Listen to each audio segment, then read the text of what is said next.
Hey, everybody. Hey. Guess what? Hunter never looked so good. This is a hat from Mrs. Hoffy, at Mrs. Hoffy. She just gave it to me today because this is our 100th guest who's going to be joining us today. I'm going to get to them in just a second. Let me just make sure that I get everything all set up here. Yes, the hat is backwards. I know it's backwards. There's no way to shift that with the way the camera works and the way that I have it set up. I can turn it around. No, that's not going to work. Either way, we have a lovely guest coming in a matter of minutes. I'm going to let everybody know, again, the standard sort of intro. We're switching to the 2 p.m. time frame, as you can tell right now, for the summer.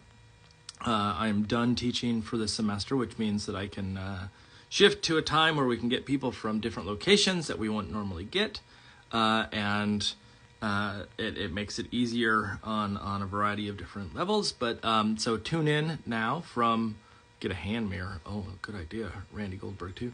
It makes it more manageable for certain guests to join us. So we're going to have some guests that we've been wanting to have on for a long time that have not been able to do the night times. After this is over, again this weekend, I will post this to YouTube. You can go to my YouTube, which is Studio Hoffman, and you should be able to find, I should be Studio Hoffman with 2 N's. But you should be able to find all that content there as well if you like to scroll back and forth and do all those kind of things that sometimes a little bit hard on Instagram. But this will also be posted on my Instagram. So let me tell you about our guest. Our guest today is a lovely illustrator coming to us from Brazil. I'm not sure exactly where in Brazil. We're going to find that out. But his name, and I'm going to try my best because I know that people massacre it, and I will probably too, but Guilherme KARSTEN. And I think that's how you say it, and he's going to let us know, I'm pretty sure. But who did books like Are You a Monster? This is the new one. Are You a Sleepy Monster? And really amazing work across the board. We have a couple other ones. The Are You a Monster is around here somewhere, we think, but we're having trouble finding it. So in the meantime, that one's going to do. And then we have this one, the King Tutankhamun. Again, does really amazing sort of like great shape design and great textures that are sort of digital but not digital. I'm not sure exactly sort of how to describe them, but that's one of the things I really love about his work in particular is just that sort of textural element that shows up. Even though it's got a digital feel, it still sort of connects. So let me put in the comments, ask us anything, and I will let our guest in. Ask us anything. There we go. Boom. And I'm going to hit send, and I'm going to add that as a little pinned comment. And then let's let our guest in. And I need to, there he is.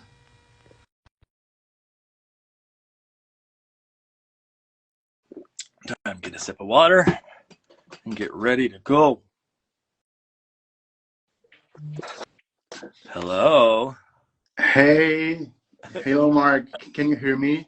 I can hear you fine. Can you hear me okay? Yeah, I can hear you. I can see everything, yes. Okay, perfect. Thank you for joining me today.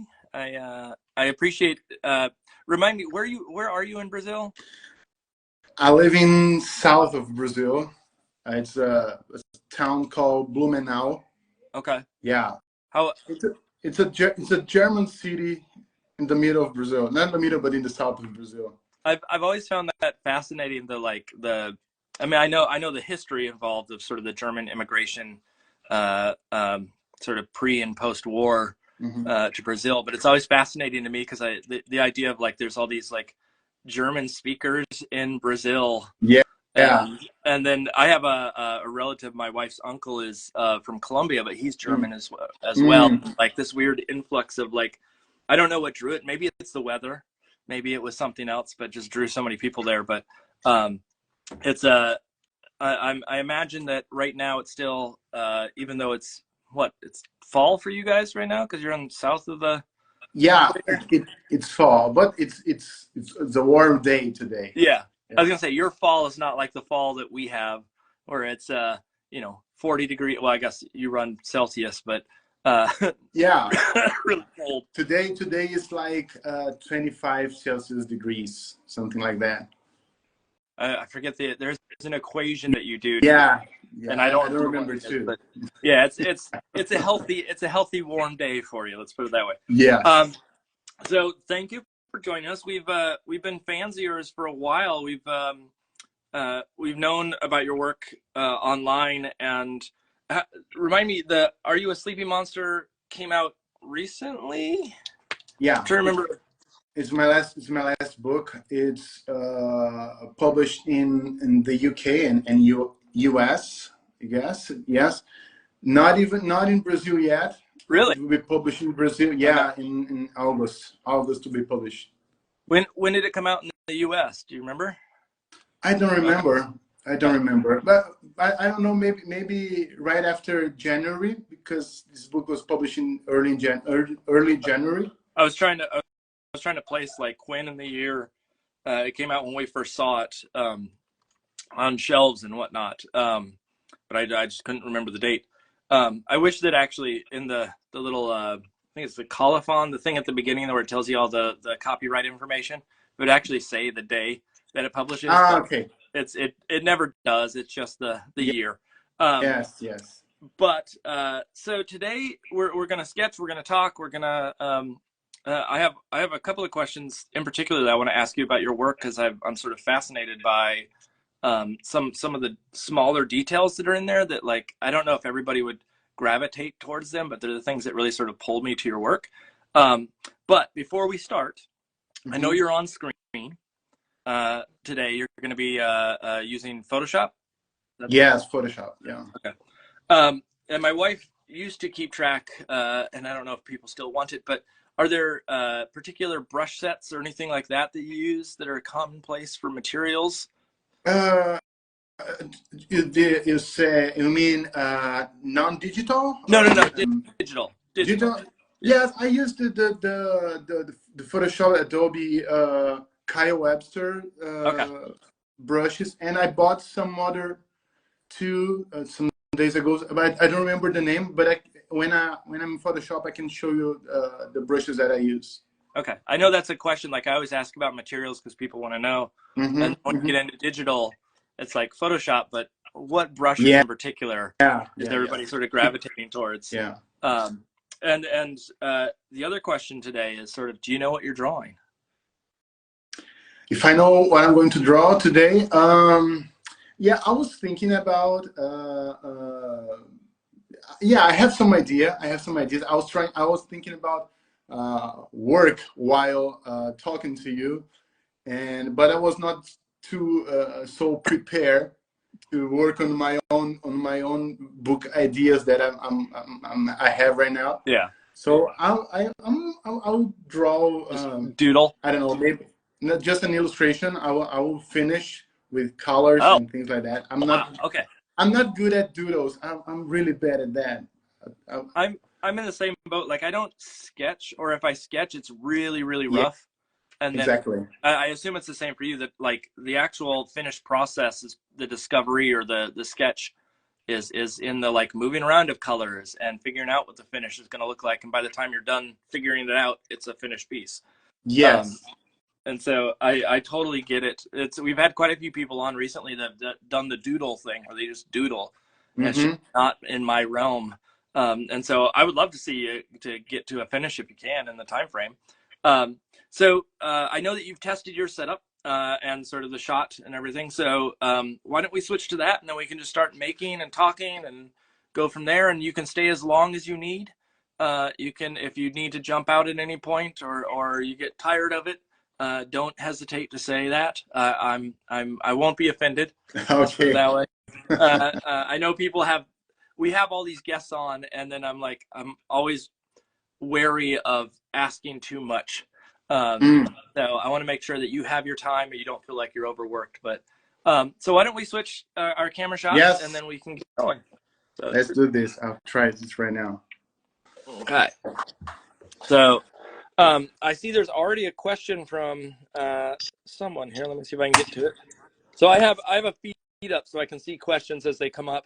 And the question is from Randy Goldberg too, who says, "How do you get your story ideas?" Now I know that you both illustrate and author illustrate. And is there a process in which you sort of, as you're working or as you're coming up with, illustrations for other jobs and whatnot, how do those ideas pop into your head? When you say ideas, you mean the stories, or you mean the story or the concept of the book? Oh, let me just sit in my chair and check if everything is okay, and then I can answer. Yeah. By all means. Okay, I don't know. Can you hear me now? Yeah, absolutely. Okay. Because I cannot see you. I can only see my screen right now. Yep. No, you're good. I can see. I'm watching the feed here, and we have a good, nice shot of your screen, and I can hear you well. So. Okay. So okay, now I can answer you. So where my ideas come from, is that right? Yeah. Yeah, good question, because I don't know. Maybe sometimes this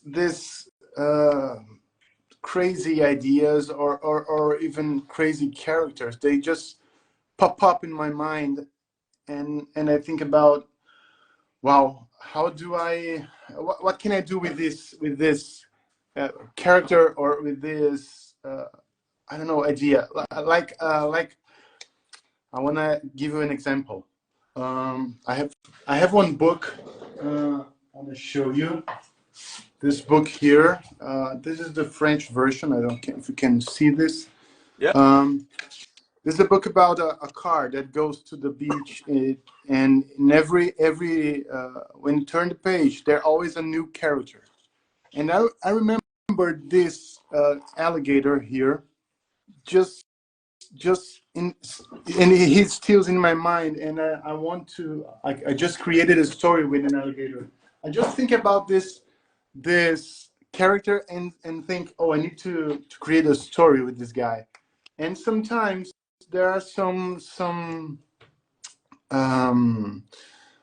things that happen at home, like one day my older son was crying so loud that he didn't want to go to the bathroom, go to the shower, and I thought, oh, this could be a good idea for a story, and for like a big noise, that would shake the whole earth, And when I created this book called this is the English version, and yeah, ideas comes from everywhere. I don't know how to say. There's no. It's not always the same thing, Do you feel like that most of your ideas come from developing a character first and then the idea, or vice versa? Both. Sometimes I'm drawing something and I think, wow, this character I don't know. There's a story behind this character. I need to just to find out what it is. Or sometimes there's something happen, like what happened with my son, or the monster story came because I was thinking about I could hear my neighbor playing with his son, Okay.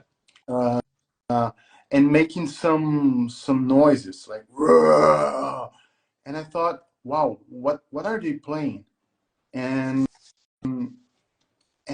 then I could hear the noise of their steps, like boom boom boom boom boom boom. And I was a bit excited to understand, well, this could be a book. Maybe they are reading a book, and then they are having some ideas. Or if this is not a book, maybe I could create a book with some character that could talk to the reader, to make some expressions, or behave like I didn't know what could be at the moment. Maybe a dragon, maybe a monster, maybe a big animal, or dinosaurs or things like that. And Yeah. I created that monster book because of that, Yeah.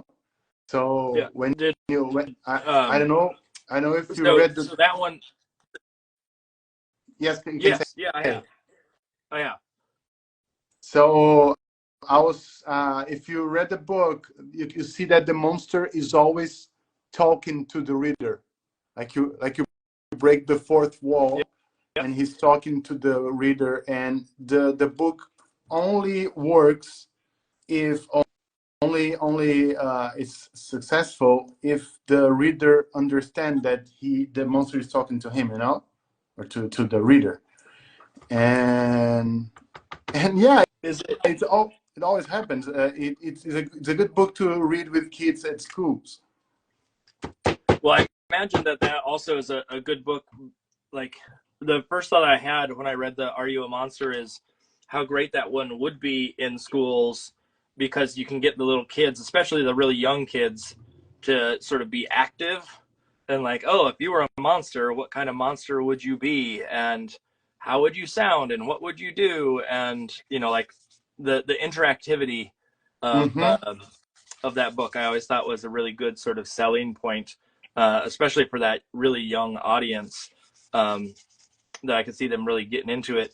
Is there, when you come up with an idea like that, how much of it is like, using that one as an example, you hear your neighbors Yeah. outside and they're making sounds, and you sort of hear a story, or you hear the inkling or the start of something in your head. How much of that is something that bears fruit and actually turns into a story, and how much of those are things that just sort of like you think of for a minute and then you go, oh no, never mind, that's not going to work, or Mm. how much do you shelve ideas, let's put it that way? Mm-hmm. Mm-hmm. Yeah, good question. I never know if it's going to work or not, but there are some sparks, and the story never comes with everything, you know. Yeah. There are just some sparks, and I keep these sparks in my head, and I start thinking about this more often, about, oh, how could I work with this character, or this idea, how I don't know how to develop, and when I see that I tried and it didn't work, I I know I have abandoned the story somewhere in my mind. Uh, but when I have this idea, this first spark that I like, I start thinking about, okay, so what this character is going to do in the story, or how it begins, and how the story ends, and then what is the highest point of the story, Yeah. or the turning point. I always think about these three situations: the beginning, the turning point, or the highest point. I know how people can say Yeah. that, and The how I climactic finish. moment. Yeah. Excuse me. I said the climactic moment. Yeah, the climactic moment, Yeah. yes, or and how the story ends, and and when I had this three moments decide in my mind, and I like the idea, and that's when I sit down to write my stories. They are only in my mind when I'm when I don't have everything yet, Yeah. Is there, and with those stories, are like, I mentioned at the beginning the idea of doodling, and how some people don't like to doodle and some people don't like to work on finish mm-hmm. illustration and all that kind of stuff. Is there a way that you write those stories? Like, I'm someone who, a lot of stories live in my head for a long time, and they don't actually touch paper, or they don't touch a keyboard, or anything of that sort for quite some time, because I'm still trying to figure out like the you know, the climactic moment, or the thing that's gonna hold it all together. Are you someone that just starts writing, or are you someone that like just lives in your head for a while until you get that figured out? Yeah, like I said, let me try to remember what you asked, but um, I I don't. Uh, yeah, it's not always the same thing, but I just start writing the stories. I can show you something right now here. Let me see. Oh yes, this is here. I'm working on this book right now. It's about you cannot see so well, but this is my Okay. storyboard about a knight and a dragon, and a book that I'm working on. Let me see. Let me show you the monster storyboard. Yeah, this was the first idea of the monster storyboard. Let me see if I can bigger. No. Oh yeah. Um, when I had the story already written in my mind, I sat down and started writing on. I don't remember if I started on maybe a Word document, Yeah. just text. Sometimes just text, and sometimes I go to this storyboard file when I like I have this here, just to make some roughs if and see if it works, especially in this monster book, because it's a bit different from what I do. I don't have backgrounds for the monster. I just have this character, and I didn't want this book to be boring, you know. Yep. You know, just some solid colors, just one character talking to the reader could be boring. And in this case, I started drawing some ideas to the book. And as you can see here, this is so boring. And I decided to create more details for my roofs. Now, And wait, is this is after you have the story written, or is this as you're writing the story that you're doing the storyboards? as I'm writing the story, this one here is just the finished monster, and I put it here just to see what is finished, what is not. Yeah. But it happened only with this book, like this one. This is a sketch that I did. You know, I can I can show you the finished piece for this one. Huh. Let me see. Ah, this one here. Can you see? Yep. Yep. Yeah, and this is the first uh, sketch. And I was thinking about the middle of the spread. How can I fit the monster in this one? He's moving his legs and arms so wide, and I would not like to fit the monster just one side, but to cross to the other side, but not crossing the eyes or the nose in the middle, because Yep. I lose everything here when I put the eyes or the face in the middle, Yeah. right? Don't let it hit the gutter. Yeah. That's the. And this is how I work. It's not how can I say, it's not always the same thing, you know. Yeah, yeah. Each project is slightly. I mean, when I work on books, there's a method that makes sense for each book, and it's Mm-hmm. never a consistent method. It's sometimes it's like you start with the first page. Sometimes you start with doing bunches of character designs. Sometimes you start, you know, writing and whatnot. And so I get, it's interesting to see the like the storyboards and the simplification. And I know that you said like boring, but I don't think it's boring. I think it's just a matter of like it's at that stage it literally is just mapping out what needs to happen on the page, not necessarily Mm-hmm. how beautiful it is, because that comes at a later point. But I can imagine for someone who doesn't know the process, or doesn't understand the work involved, it may look sort of like, well, I don't understand this, or it looks just like a little scribble and I'm not sure what to think about it, which is a whole different sort of concept that comes into play. But do you, when you're doing the storyboarding and that sort of stage, I know you have a background in design. Yeah. And clearly that shows up in your work. Like, you are a designer's illustrator for sure. Like, your use of type and your use of the page and the composition has clearly got a heavy design element to it. But is that stuff that pops up in your sort of storyboarding phase? Is that something that happens more so when you're getting to the finishes? That, like, how crisp your design is, or like what shapes you choose? Yeah, no, nothing happens when I'm creating my storyboards or even my sketches. They are just, my sketches are just to point where I'm going to put all the elements in the story, you know. Okay, gotcha. I'm not good when publishers ask me to, and then you need to send us the layouts and the roughs, just the sketches.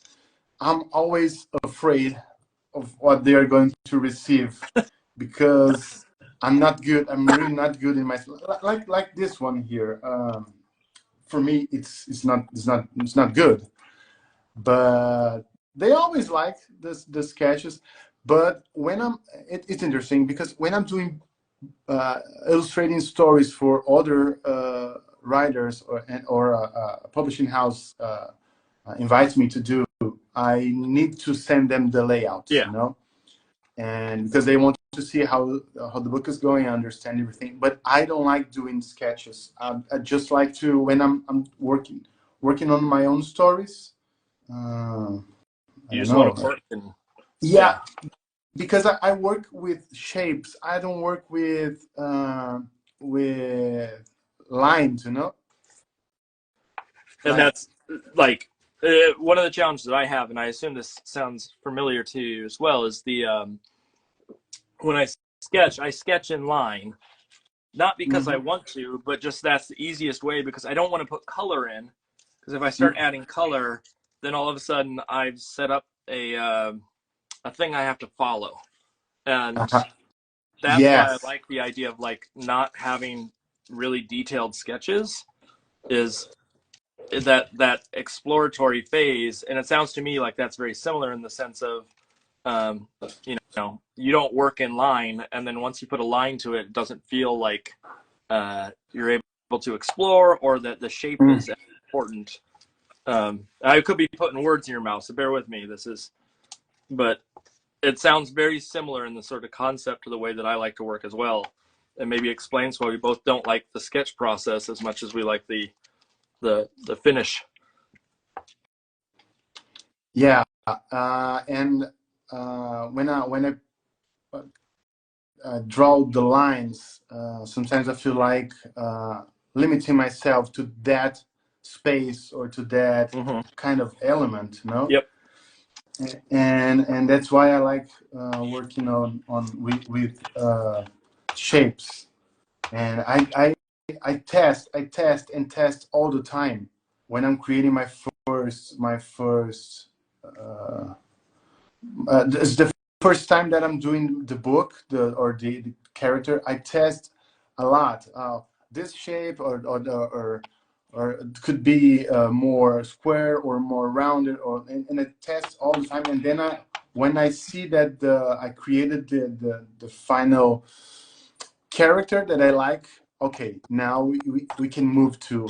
And when I finish the piece and I leave the file there, I make the test of the next day test, you know, Yeah. when I wake up in the morning and see and if I still like that. And there are many times I don't like what I did, and then I go again to test other ways for the character. I like the terminology, the next day test.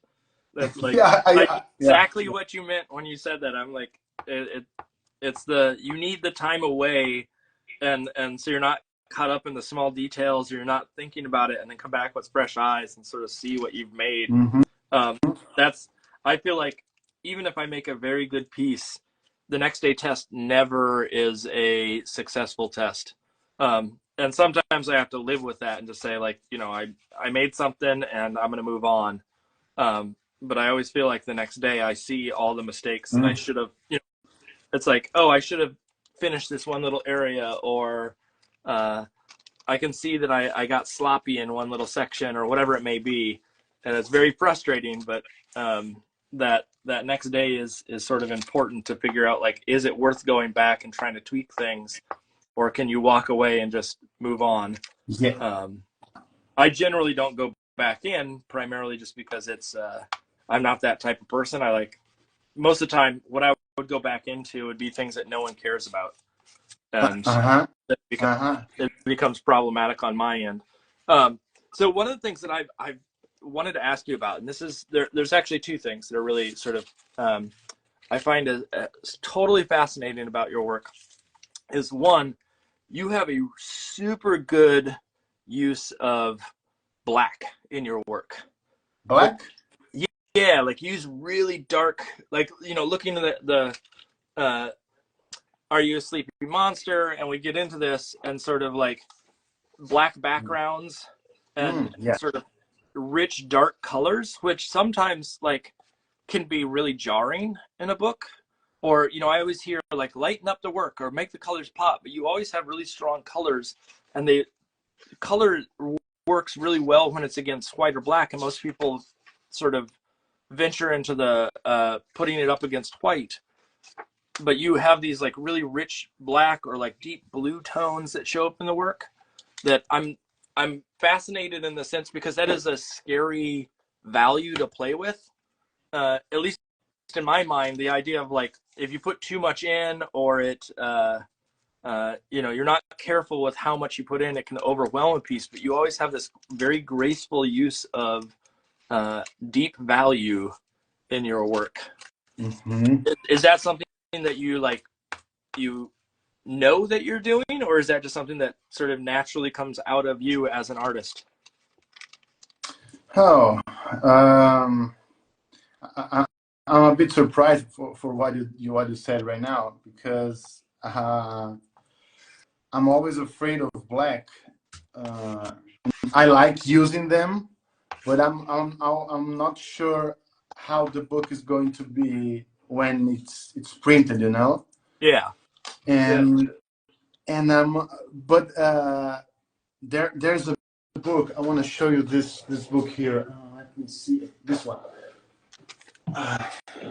This book here. It's this book will be published in the U.S. Soon, and it's about a cat that appears in the middle of the night, and there's a lot of black here, and I'm always afraid that there are some elements that they will not appear, and this paper is not glossy. Yeah. And sometimes with this kind of paper, it how can I say it? We say in Portuguese that it sucks the ink.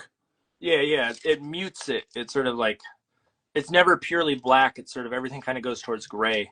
Yes, a little bit, yeah. And then there's you some elements are missed, and there's a problem because I know what I did, and you don't know what I did, and you like it, you know. Yeah. And I'm always complaining and always fighting against myself. Oh, I should do this, I should do that. But I like working with black. I like working with this I don't know, dark and bright colors together. But yeah, I think that you're the first person that tells me this thing. I feel like it's a calling card of your work, is that like that combination of that rich dark tone with these sort of bright poppy colors. And it's one of those things where I looking through all your work, I was sort of like, oh, that's something that I like. When I think of your work, I think of like how effectively you use those dark colors. And obviously, yes, I probably don't see it in the same way that you do, because you saw the original or you saw it on screen or what have you. but I think it's super effective, and I wish that I could use it more often. I feel like I end up using it for like little small, like dark colors like that for small details, but not as a like compositional choice. Mm-hmm. And so I'm jealous of your ability to do that on a regular basis. The other question I had for you, and this is one that I find fascinating, is the use of textures in your Mm-hmm. work. Like most people, when they go digital, tend to do a couple of different things, and one of those things is like they blend their work completely to death, and all of a sudden it's everything smooth and soft. And then Mm-hmm. sometimes you have people that are um, the sort of graphic side, like the almost like Adobe Illustrator, and then Mm-hmm. who are sort of in the middle, who, or no, I wouldn't even say in the middle. They're a little bit more painterly. And I look at your work, and you have this like graphic style, but you also have this like weird, and I don't mean weird in a negative way, but a weird Yeah. sort of texture that gets applied to your work that takes it out of that sort of flat graphic realm into something that's more painterly at moments. Like looking at this, Are You a Sleeping Monster? Just on the cover, just alone on the cover, like some of the textures that you have in the brushes, but then you have like this little bit of pencil line Mm-hmm. that goes up on Mm-hmm. the hat and the little ball, and going throughout and just looking at some of the little nuances of texture that pops in. Like again, some of the shadows underneath stuff is there's a decision that you make there, and I'm wondering sort of how you decide where to put textures, how much texture is okay, Mm-hmm. because that's not a something that everybody knows how to do effectively, but clearly you do. Yeah. Um, I can show you the how it works for me. I have uh, this folder of some things that I create. I don't know if you can see by a pencil or even some pens Yeah. or even things that I scan and I keep this elements to use in other works, and I use this textures all the time, and I can show you the monster texture. Let me try to find it here. Yeah, I was gonna say, with that many textures, it's got to be hard to keep track of where they all are. Yeah, but this is, I think that this is I use for the monster. Okay. For the monster body, you know.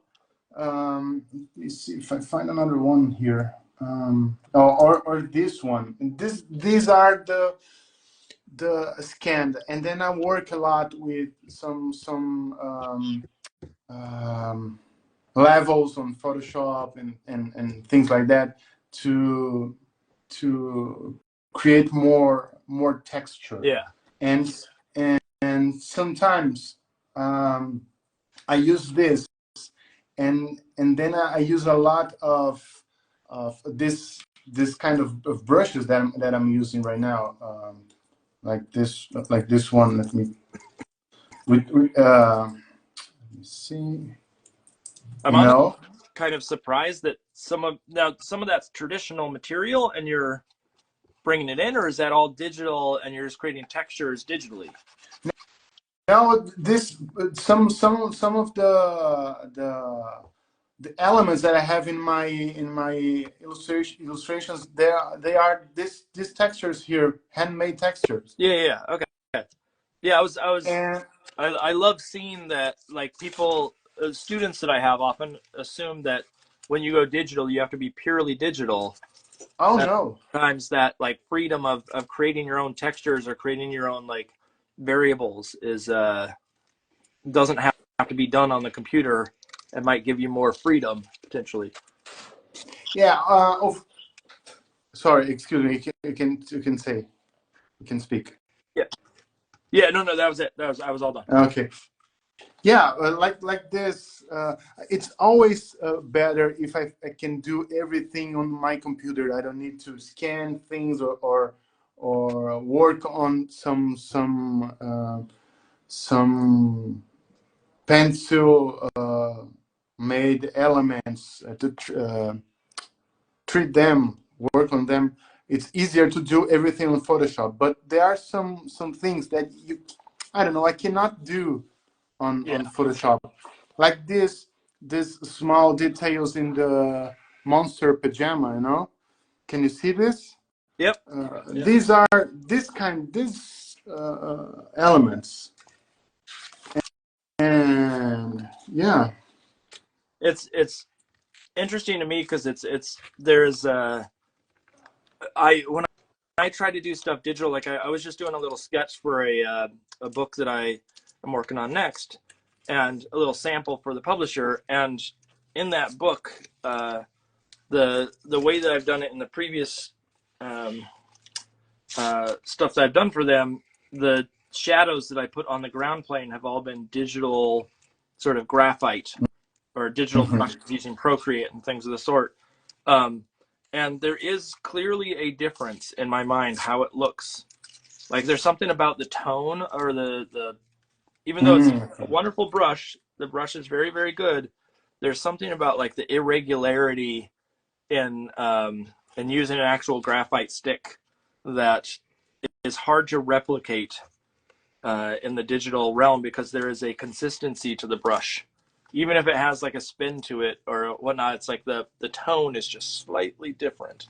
And it's not to say that it's a bad thing. It's more so that I like that variation that comes from sort of the natural element. But I also know that when I work on the book, the complexity of trying to scan stuff in, and especially scanning in graphite, is very, very difficult.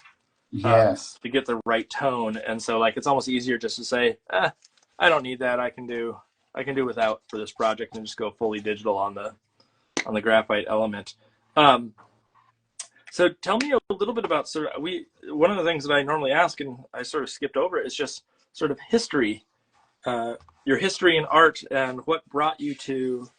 I mean, I know that you've done a variety of different things throughout the years, and eventually got a children's book, and it's been sort of full steam ahead. But tell me a little bit about the background of how you got. Okay. Can you understand my English? Is everything okay for you? Oh, perfect. Absolutely perfect. Great. Yes. I always loved drawings. Always loved. This was like my.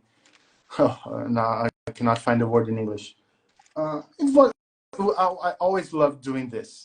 Okay? Since I was a small kid, I remember the first memories I have is drawing, laying on the floor, drawing, and while my father was listening to some music, and we were there together. But I didn't like reading books. We didn't have books at home at the time, not that much. I think that today, I think that we were not a readers family, Yeah. And but I always enjoyed comics, or even watching movies and this kind of stuff. And one day I had the opportunity to work in a illustration studio here in my town. It's a good illustration studio. Today they just work with animation here. They work with they are they work for Rick and Morty animation production. Oh, really? Okay. Yeah, good animations.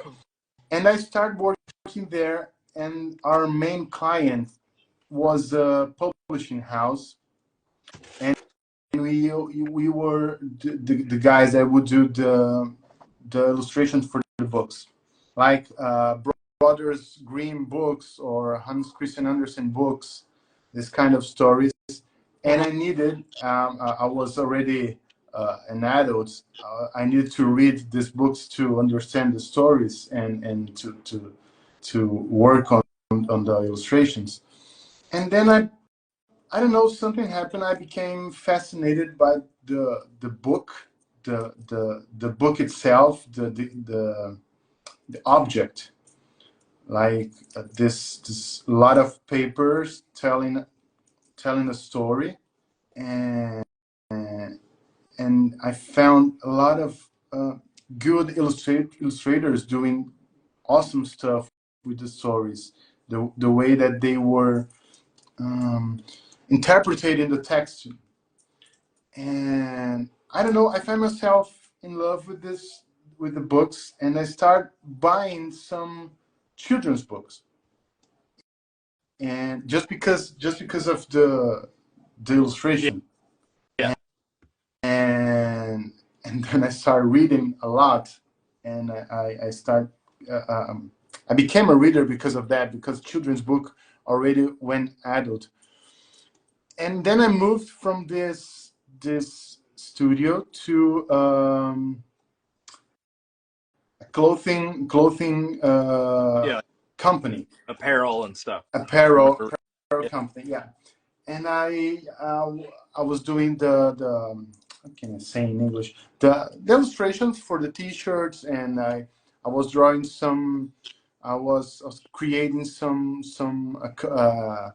T-shirt collections and this kind of stuff, and not just T-shirt, but shorts and pants and hoodies, and I love doing that, but I still had the book in my mind. I still wanted to work with books. And one day I found a contest. So the winner of this contest, the contest for books, for books illustration, and the winner would be the next, would illustrate the next book from that publishing house, a big publishing house here in Brazil. And I won this contest. It was 2010, I guess, 2010. And then I published my first book. I want to show you this. This is the book. I don't know if you can see this. Yeah. So this is when I did this story. I'm not the writer, just the illustrator here in this story. And I met this guy, this writer, and he's a big writer here in Brazil. We became good friends. Today we have almost 20 books together.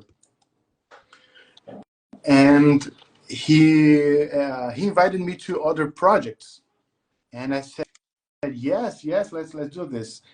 So from 2010 to 2016, I was working in this company by day and illustrating books by night. It was a bit crazy working like that, but I love doing what I'm doing. But I was already married with my first son, and my wife was pregnant from her second son, and I said to her, I need to change my life. I cannot deal with everything right now. And I decided to leave the company to start working just with as an illustrator. And it was 2016, I said, yeah. And yes, and from in that year, I did a lot of books. I illustrated a lot of books, and in 2017, I was reading so much books from other publishers, from other writers. Then I started thinking about how to change their stories, because I didn't like some stories. Yeah. And I said, hey, I cannot do this. Are their stories, not mine. I should start doing my own stories. And this is what I did. I I created my own stories. The first ideas, they were not good, but then I moved to I wrote this book that I showed you. It's this one. The English version is not here with me. I think this is my living room, but it's called The Ride. Okay.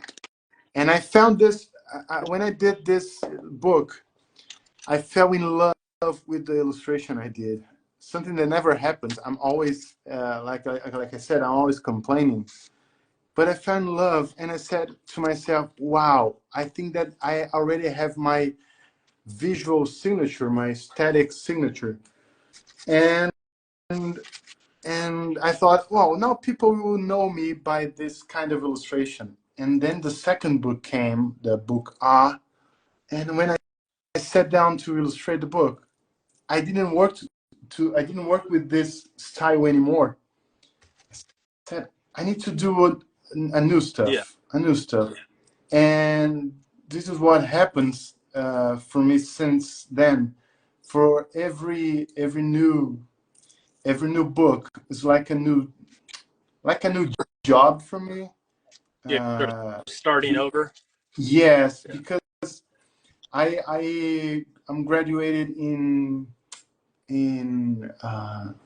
advertising, and somehow this kind of thinking, for every client, there's a new way to show to uh, propose a an advertising project. Yeah, I mean, advertising works that way, where it's every client has a brand Exactly, that and maintains. it's different. Same thing with animation. Like each TV show, even though you may work at a single studio, you might have to do 10 different styles depending on what shows you're working on. And so that makes total sense to me, in the sense of having to sort of shift your aesthetic on a regular basis. Yes, yes. So I was struggling with that, but then Okay. I just accepted, and I like the way things are happening right now. For each book that I'm working, I think about, okay, what, because when I think about story, I'll always think about the visual too at the same time in my mind, and it's now it's normal. I don't fight anymore. I just, okay, and it's always an adventure to create this new characters or new style. And Have you yes, had any pushback at all from anybody about sort of like, because there's that like, and I don't agree with it, but there's that old saying that like your portfolio needs to be a consistent style. And I think style is a tricky word, but the idea of mm-hmm. like consistency can come from more than the style. But have you had any pushback from anybody going like, well, this book doesn't look like the thing that you did last time, and that's what we were expecting? uh, um, I think that they don't say this to me anymore because I already have a career, you know. Okay. Yeah. And they don't say this to me. But what happens is that clients come and say, "Hey, we would like to do a book with you in this style," and they show me a book of mine, and I think, "Oh dear, I don't want to repeat that." Yeah. And Gotcha.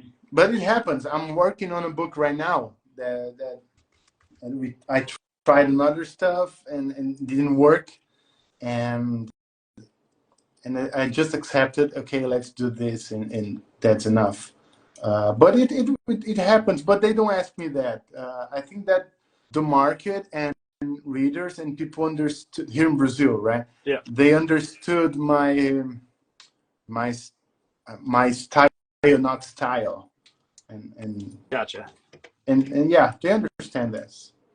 It's always a tricky one, because like you mentioned, I think it's 100% true, that idea of like you've already established your aesthetic, Yes.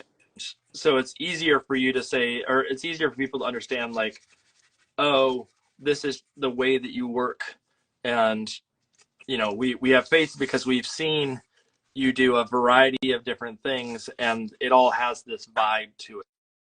But then someone who's starting out in the industry might have a very different, what do I want to say, like, might be approached very differently because they don't have proof of concept.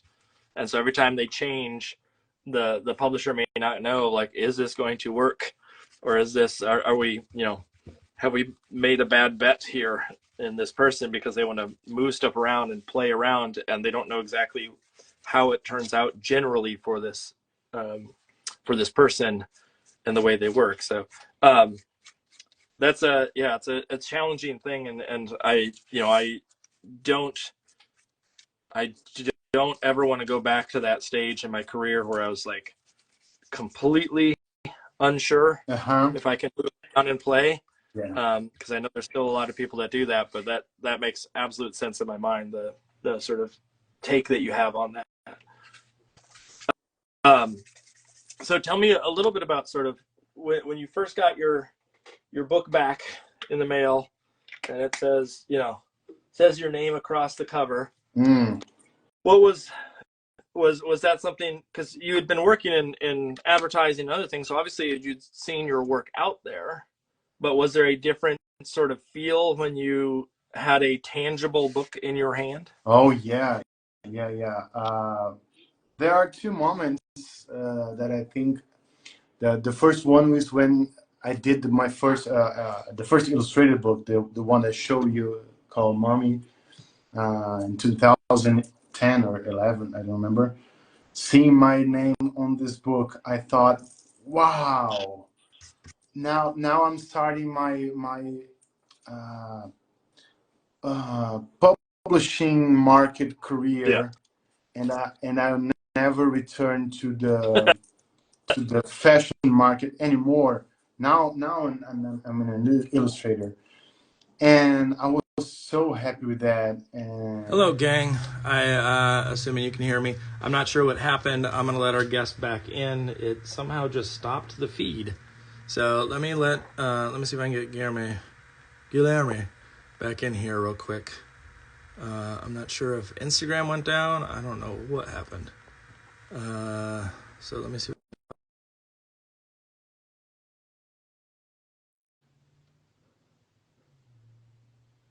Guilherme, I did send an invite.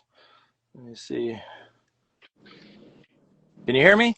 yeah, here we are again. Yeah, I don't know what happened. Okay.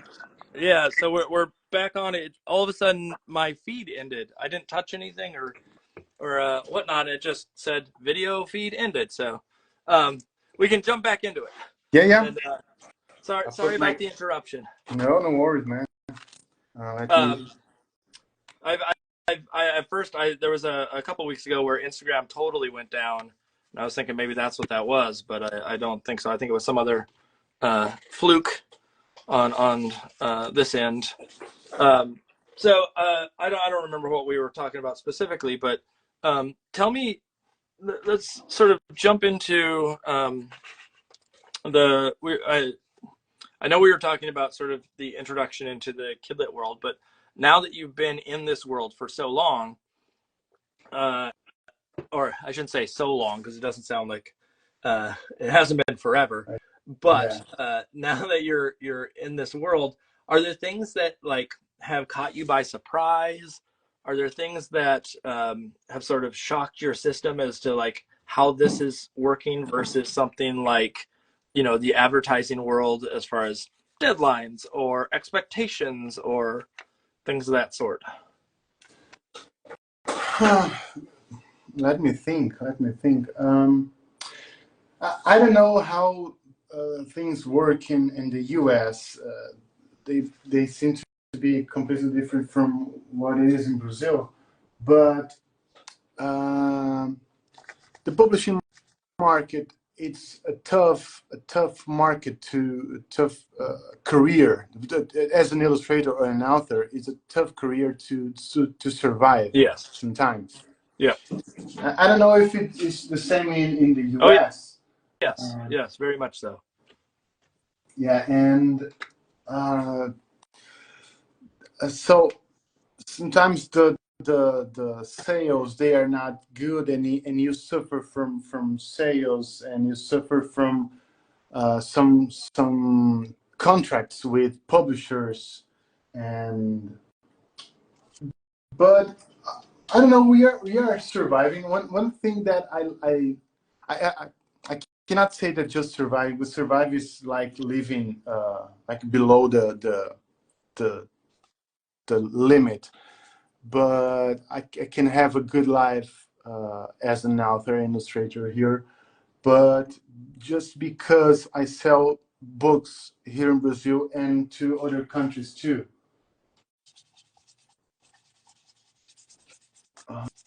which which gives me more perspective, you know. Yeah. And but this is a career that I really like. I enjoy a lot of living doing this. And today I uh, I don't know, like how can I say in English, I built my career or my family around this, because uh, my wife my wife helps me with the boring things like contracts Yeah. or payments, or she helps me a lot with that, and I can focus on illustrating my stories or creating my stories. What does your wife And do? Is that her job, or is that a side job for her? now it's her job because when our first son was born, we decided to let her stay at home Gotcha. to raise them, and I could keep my dream as an illustrator, and she supported me all the time.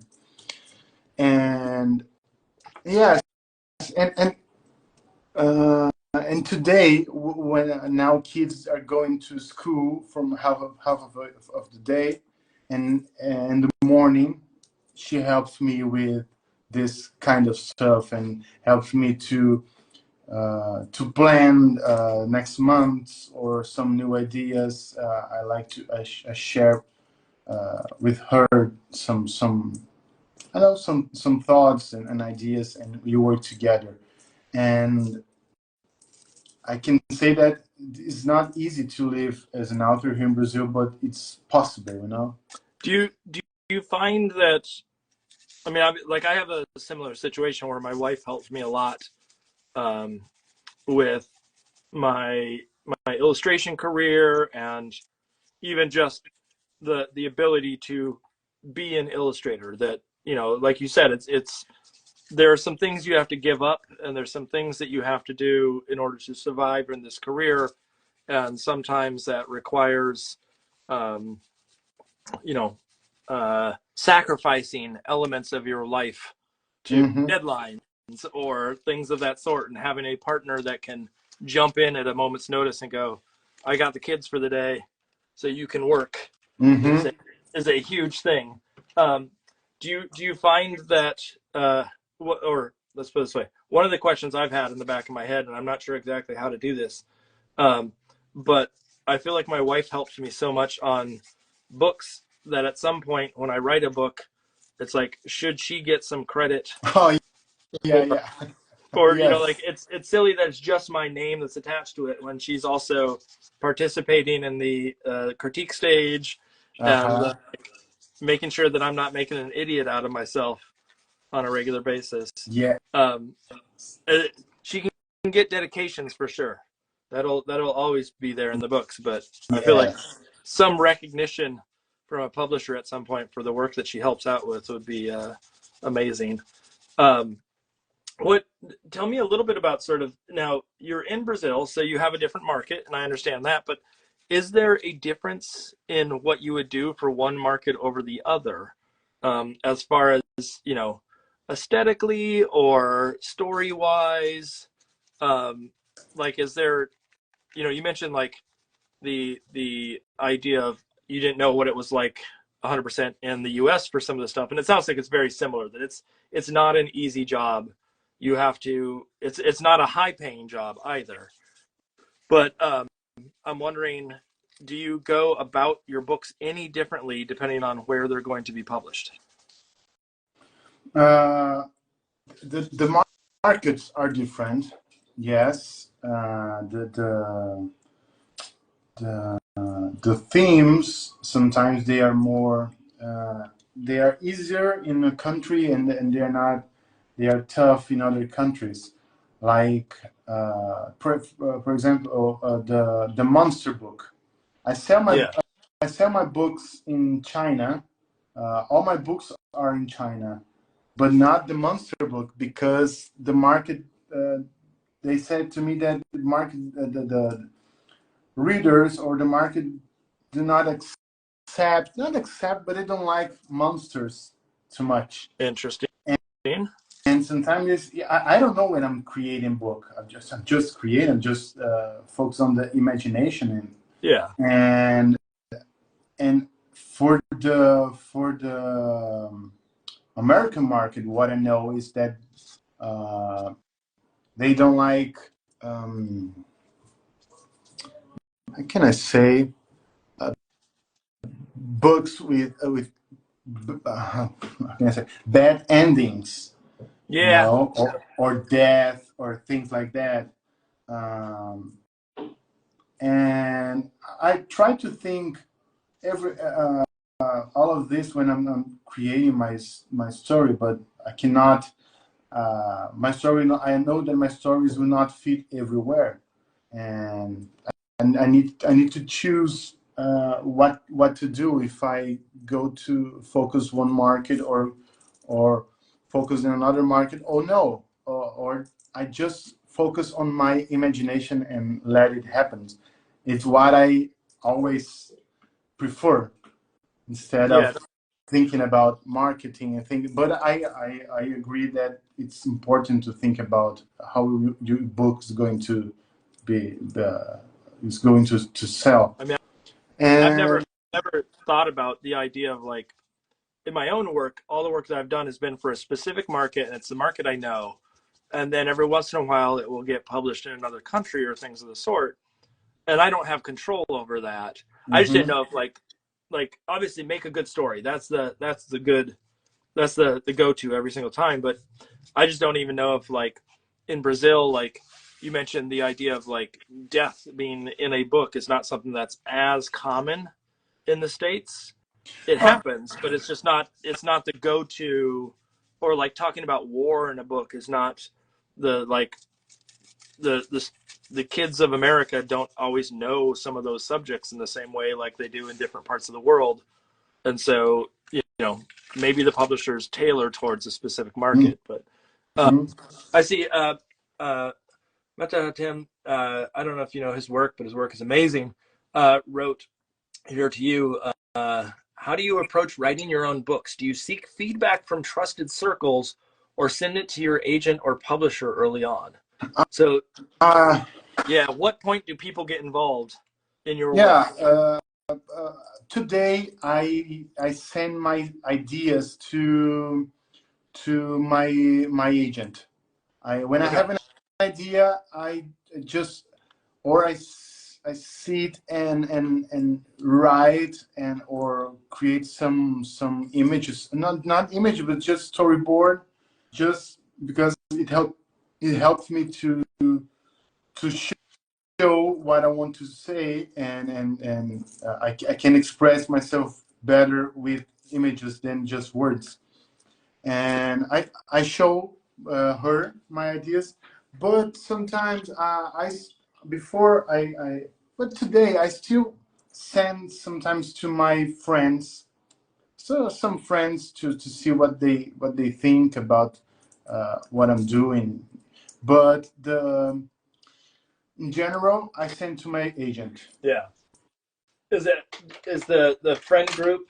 Yeah, Uh, it's Veronique, her name.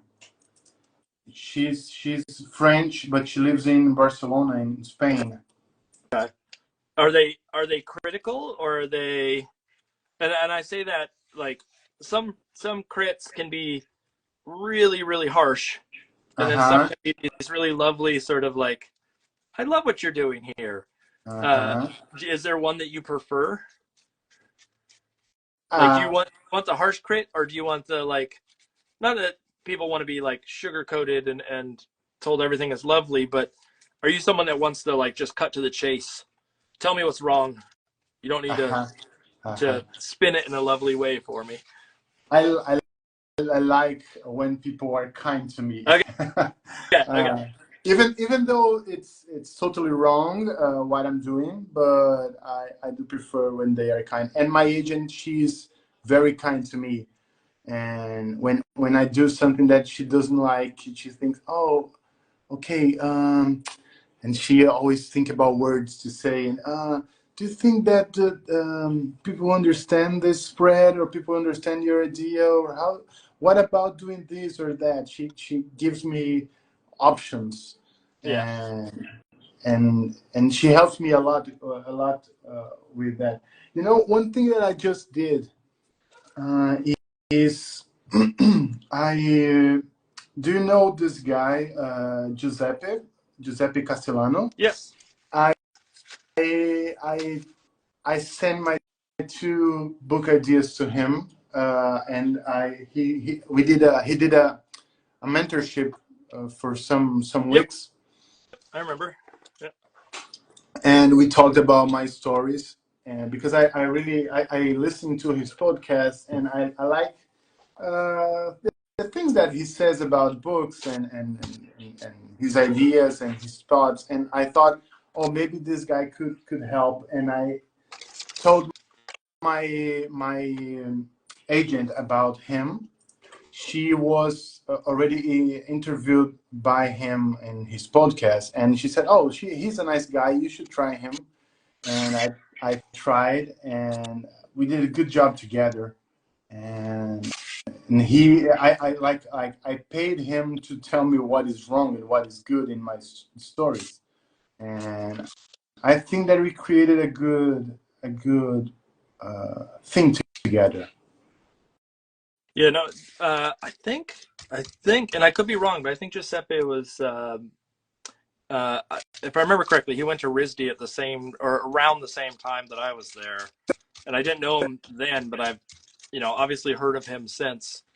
And I forget what publishing house he was with for a long time, but now he's all the mentoring and illustration department, and Yeah. sort of like has turned his career towards that like uh, education side, or the helpful side of getting into publishing versus just the art director side of it. Yes. Is it with critiques and whatnot? Are you someone that when you get notes back from the publisher, do they still kind of sting a little, or are they? Uh, is it sort of like? I mean, well, let's put it this way. For me, I think sometimes they sting, sometimes they don't, depending on what the note is. But I'm always hesitant to open that email from them. Do you still go through that, Uh, or are you at a point now with all the books you've done that you're like, whatever, doesn't matter, I'm just gonna deal with it? when we're talking about when they give the feedback from books Yes, that my own books, or books that I'm working to them for either them. or, either or. Um, I'm always afraid of what they're going to say, always. And but and when they say I don't know, because it's not I don't receive from the books that they ask me to work for them. It's not the feedback is not by email anymore. We had some meetings, online meetings, and so I'm always afraid of what they're going to say. And when they say something that I don't agree, uh, it's this kind of stuff. I'm not. I'm quiet. I always quiet and listen, and sometimes I'm mad, but I'm quiet quiet, and then, oh, okay, understand, yeah, and when I leave the meeting, I'll go do anything else, not think about the project. Okay. I leave the studio and think about this, and think, and then I don't know, maybe a few hours later, I'm okay with what they said, and they most of the time I ended I agreeing with what they are saying, you know, Yeah, and it's I try to understand them, because they understand about the market. I understand about my illustration, but they understand how this illustration will impact the people or the target, you know. And yeah, I try to understand that their point of view. Sometimes I argue, but I think it's always a kind uh, conversation. I've always like, for me, it all comes down to context. Mm-hmm. And I think when I first see the notes, I don't put it in context and I get grumpy, or and it's not that all of them are bad notes. A lot of them are like, we love this page or we love this spread. And then you're like, yay, I don't have to do anything there. But when there's something that's a major work over, or I have to, completely go back into a spread or something of the sort, I know that I get grumpy and I get upset. Mm-hmm. But I also, it's the same mindset that you're talking about, of like, once I contextualize, oh, this is about sales, or this is about, the storytelling isn't just as effective this way, then it's fine. But if it takes a while to read through the notes and actually understand, or get past the cloud of sort of misinterpretation of what they're trying to say, Mm-hmm. that takes some time. Have you ever had a book where you got back no notes? When you say no notes, is everything approved? Yeah, Uh, I never have, oh, but I've heard of a few folks saying like, yeah, I basically got back a note that just said like, good job. And I'm like, what? Like, that's never happened to me. So, yeah. I got one recently, a book that I did. I want to show you this because it's a nice book. Let me show you.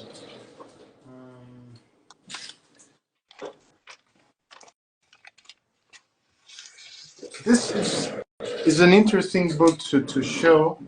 Um, this one. These are books for poetry for babies. Um, this book here is called Rain, and this book here is called Wind. Can you see them? yep.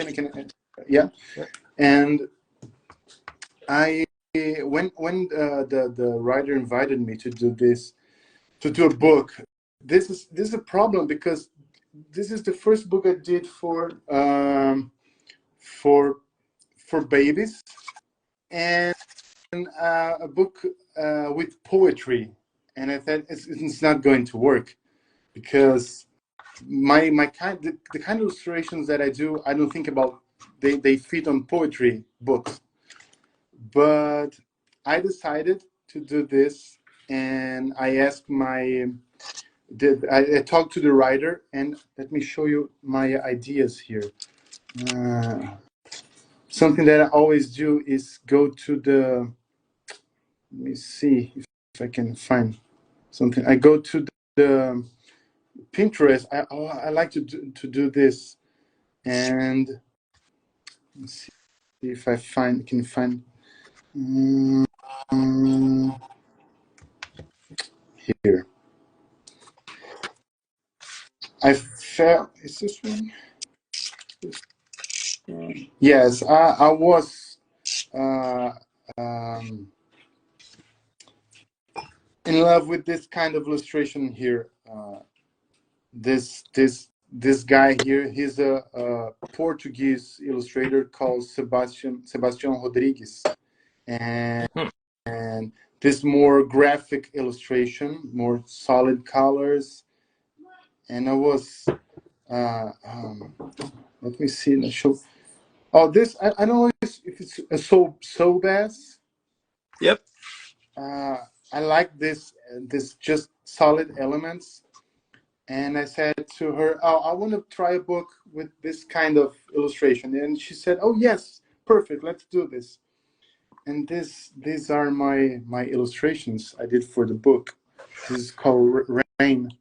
And this book I did, I just I did on Photoshop first all the solid colors and sent to her uh, with colors, but they are just layouts and for her to approve. And when she said yes, I like, so I decided to paint all the elements with black China ink. Let me show you. Let me show the China ink. Yeah, it's here. Yeah, these are the the and let me show you this. Yes, this one, this spread here is this girl. So I separated all the elements and then I put everything together in Photoshop. But I have this some how can I say it? The texture. The texture is handmade, you know, and it was. Did everything line up the way that you wanted? Sorry. So did everything line up the way that you wanted? That's because I've done the first book I did had a very sort of like similar. I went through and said I'm going to make all the pieces and then put it together in Photoshop later on. But I also had the problem of all the pieces didn't line up perfectly, and I had to go back in and adjust so many of them. Okay. No, but it worked because I don't know the color I don't know how the words, the palette, it's so limited. There are 5 or 6 colors. Yeah. And it was really it was a pleasure doing this book, and I did it so fast, and which is much better, and I loved the results. And yes, this is I know I'm talking. Oh yeah, and the writer and the publisher, they say yes, perfect. You don't need to change anything. So wow, that's nice. That's unheard of in my neck of the woods. And it's not that like the work I do is terrible. It just feels like they I've never had them come back and say like nothing. There's always been some little tweak that I have to make based on, you know, can you move this a little bit to the right, or this looks a little too dark, or whatever it may be. I'm always very jealous of that sort of like the super graphic-y nature, and I think that's where I'm sort of like trying to get there with my collage stuff of like how can I make something feel shape so heavy, like such a heavy shape element without getting too what do I want to say, like too graphic with it. And so like always trying to find this right combination of textures and things to play with is very, very hard, and watching you sort of craft in the way that you do is fascinating to me. Really? Let me make sure. Thank you. Can I ask you something? Yeah. Are you always happy with everything that you do? No. Because I'm always complaining, and then see people doing books and say, "Oh, this guy is so amazing. I cannot do it like he does. Why not?" I think I have a problem of, you know, I'm constantly judging myself against other people. I know that's not something that we should be doing as artists of any sort. Yeah. But I do get very, very jealous of how easy certain things are for people. Yes. That I think that where I'm good, other people are not so much, and where other people are fantastic, I'm not so much, and I have to like chalk it up to that. But it is a challenge to me to constantly have to like figure out how to separate myself in a way that I don't compare apples to oranges on a regular basis, just because it's so easy to fall back into that. It's you know, like I look at, you know, your work and I go, wow, your work is so like crisp and efficient and like textural at the same time, even though it's got this crispness to it. And I go like, why can't my work be as clean and crisp as that? And part of it's like, literally, I just have to tell myself, well, I don't work digitally. And there's going to be brush hairs and things. And there's going to be problems because of the way that I naturally make work. And it's hard to say to myself, like, stop comparing. Yes. It's so easy. It is stupid easy to get into comparisons. I need your help deciding something.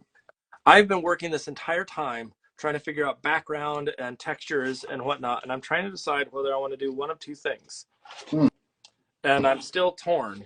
Should I do a bear getting into a swimming pool with a bunch of floaties and life vests and all that kind of stuff?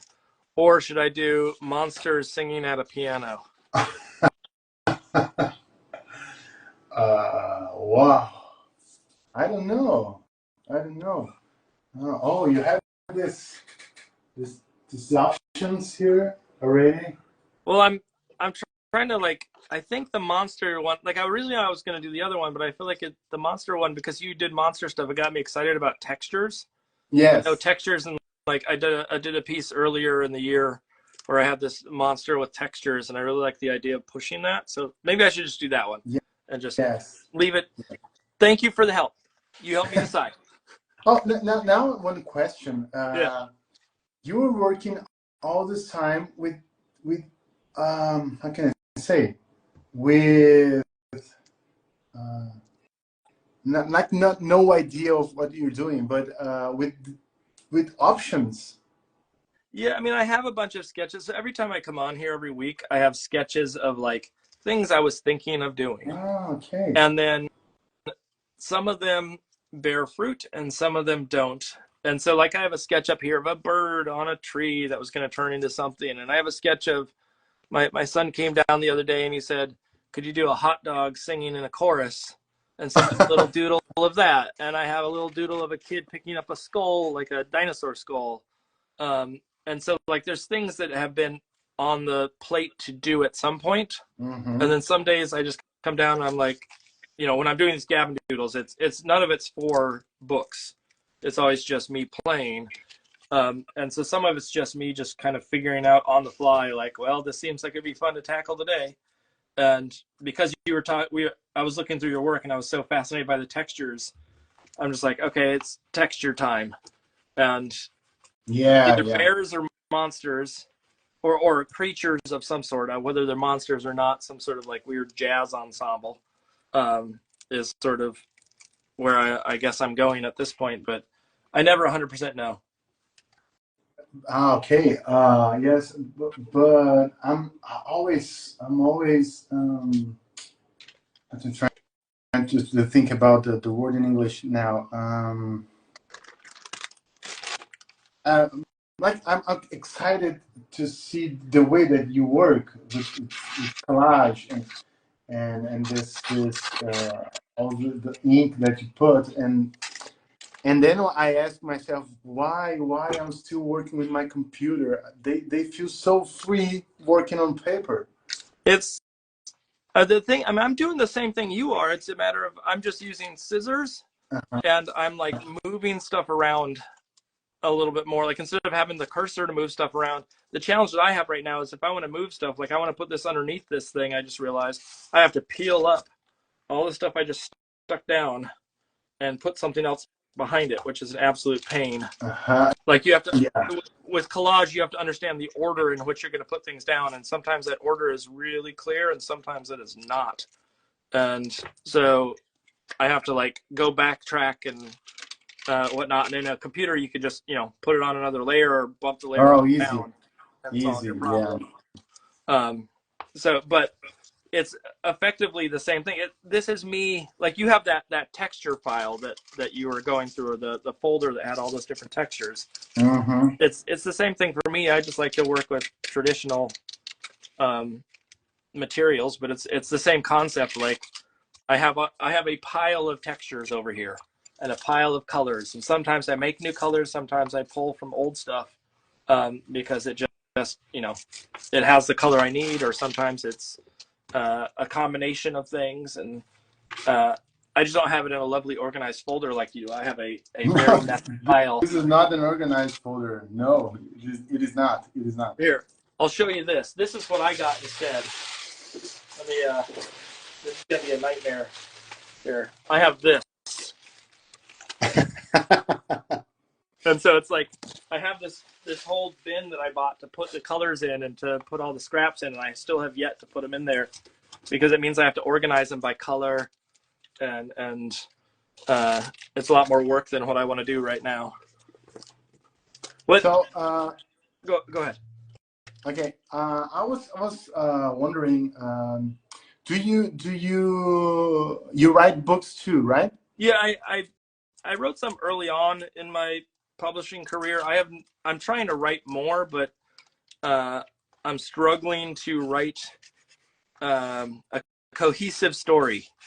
Mm-hmm. I am a little bit scatterbrained, or I write too much, and I'm having trouble sort of honing it down to a shorter length that I would need for a picture book. Let's put it that way. Okay. I'm wordy. So you the work that you do is mostly illustrating books to other yes. for other writers. Yeah. So I've worked on a total of 15. I think I'm going on 16 now. I don't remember. And 2 of them are my own writing. Everything else has been someone else. And you have it's the feeling is different illustrating to others than to illustrating to yourself. Yeah, I mean, I think when I illustrate for myself, there's a lot more pressure. Oh yeah. Because you're responsible for all of it, and especially when it comes to reviews. Like, it's easy to get a review of someone else's writing, and maybe the reviewer doesn't like it, and you can go, well, they don't like the writing, but they surely like the art. And I can say that in the back of my head. But I do think that there is on the that's not the scrap I want. Where's the scrap I want? When it comes to my own work, that's a little harder to deal with, just because it's you're responsible for it all. It's one of those ones also where, like, I feel like I am not as confident in the writing. I don't know about you. Did you go through any sort of writing training, like school for writing or anything? No. Never. I never thought I could be a writer. I just had these stories coming to my mind. I decided to express myself, but I was so afraid of doing that. But I really enjoyed the feeling of illustration, of writing story. Yeah. I mean, it's like a playground for me today to create my own ideas. Sometimes they doesn't work, but the playfulness is awesome. I'm someone who, like, I didn't study writing of any sort, but I did like writing when I was in school, but I definitely didn't learn to write for kids.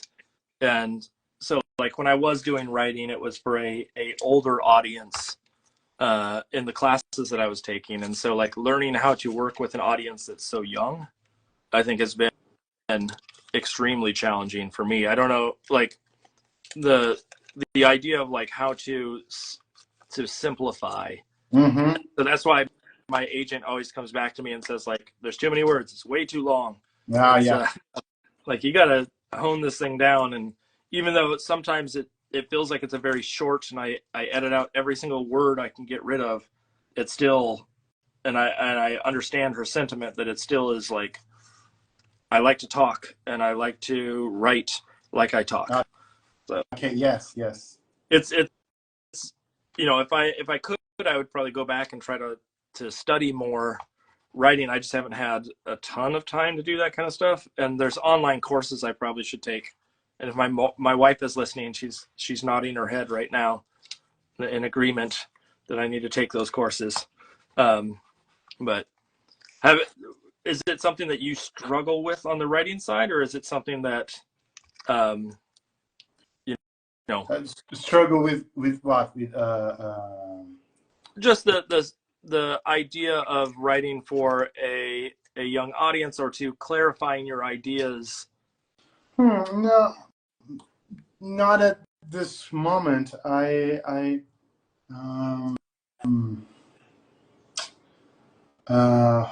how can I say that? Let me think. Um, I'm always happy doing this, and my reviewers, like I said, is my agent, and we enjoy doing these things together. It's like a fun part, and sometimes I agree with her. Sometimes and when we're going to show to the publishers, it's always something that I'm afraid to see what they are going to say.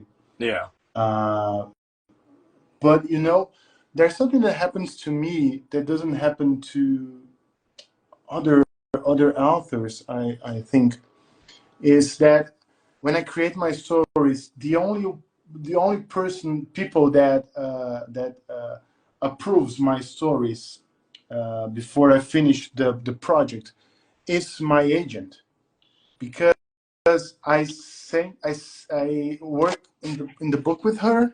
I talk about, we agree on things, or or uh, remove some things or add other things, and and then when we say, okay, I think it's right. Yeah. So then I finish the book. I finish all the book, and I do the InDesign file, and I sell the book as a project to publishers.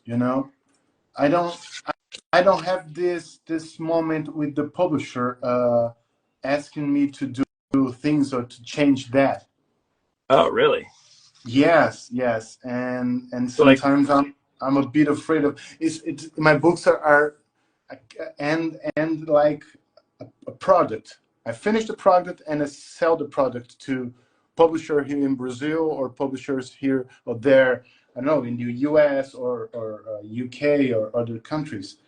They buy the royalties to the right to publish the books in their countries.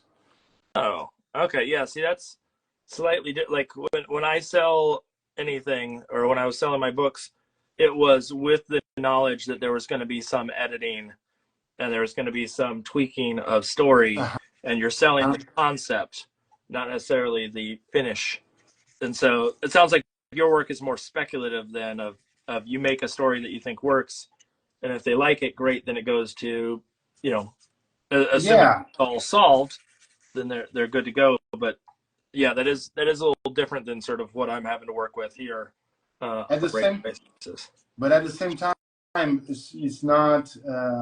I don't think that it's not the best or the worst way. It's just another way to show your books. But sometimes I miss the editor's point of view in my books. But it's something that I choose because when I try to sell books to other countries, every editor from one country changes here or that, and they do what is better for their country, and I think, oh, okay, but if I move this right now, it will not fit to other places. Yeah, yeah. you know How specific you want to get for one publisher versus the rest of the markets, and that's yeah. that's interesting because I just never would have figured that it would have been that sort of structure. I and maybe I'm just so used to the US market. I do know that like in Europe, there's a lot more sort of like, oh, if you're in charge of a book, you just make the book. Like there isn't a ton of oversight and sort of like telling you what to edit and what to change. But you're also responsible for a huge portion of that book. So it's not just a like, I'm just going to illustrate. You're also doing the type and you're doing other things that go along with it. And maybe that's why there's like more freedom in the type of content and approach, because it's much more sort of personal versus a corporate sort of approach. I saw someone ask me real quick what kind of paper I'm using. This is just tracing paper for anybody that cares. It's super simple, nothing complex.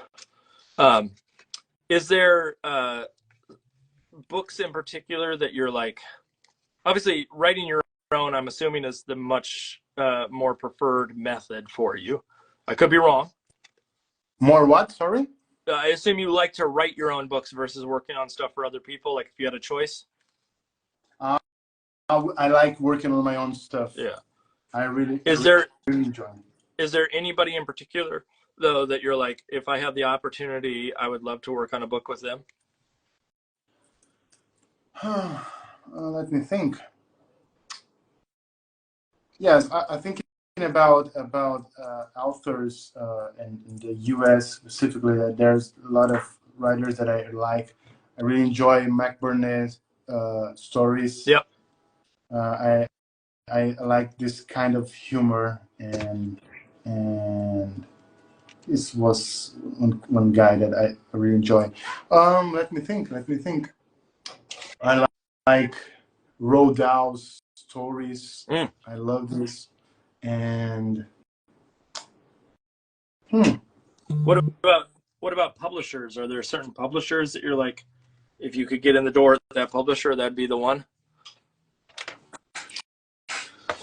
Yeah, I don't understand. I don't know which publisher is better than others in the U.S.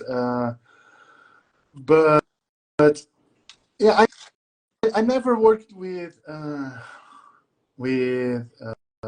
Candlewick. I like their books, or Chronicle books, but I've been working with some good publishers in the U.S. right now.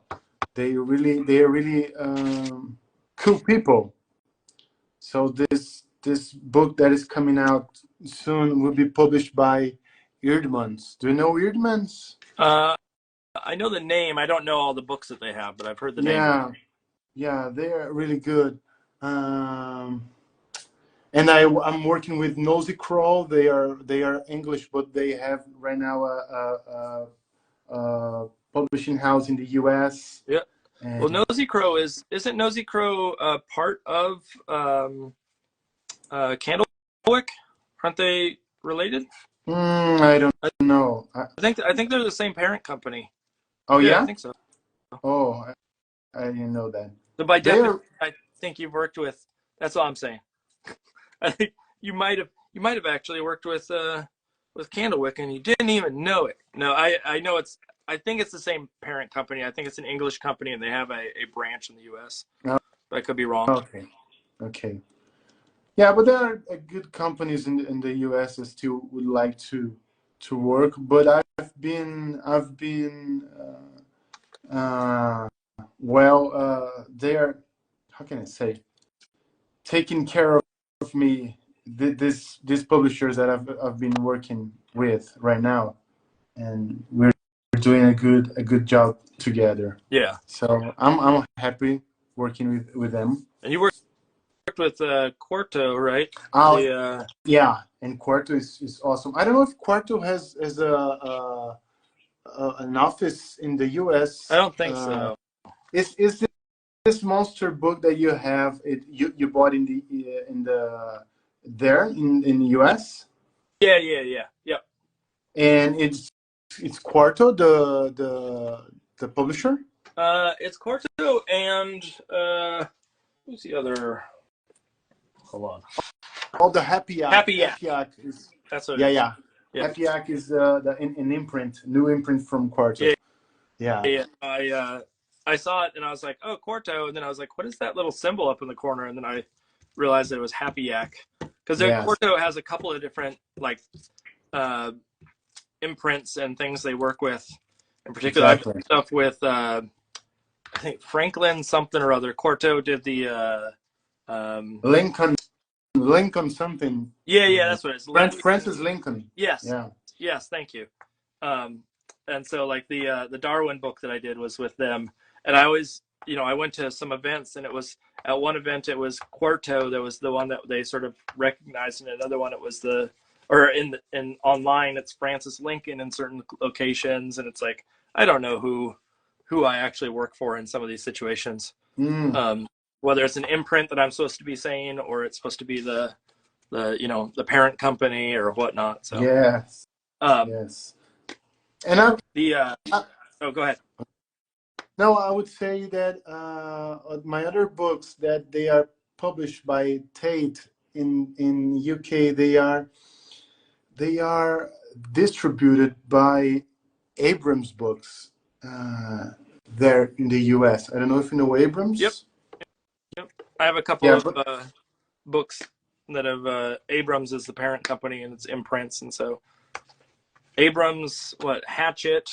Okay. I'm trying to think of all the different ones that are out there that everybody goes to. Shoot, what's the other one? That's there's it used to be 5 big publishers that everybody was owned by. Now I think it's 4, and I can't remember what the 4 are at this point. I would like to show you something. You're just seeing what I'm doing. Yeah. But these things that I like to do now on this solid yellow from this giraffe, I like to put this.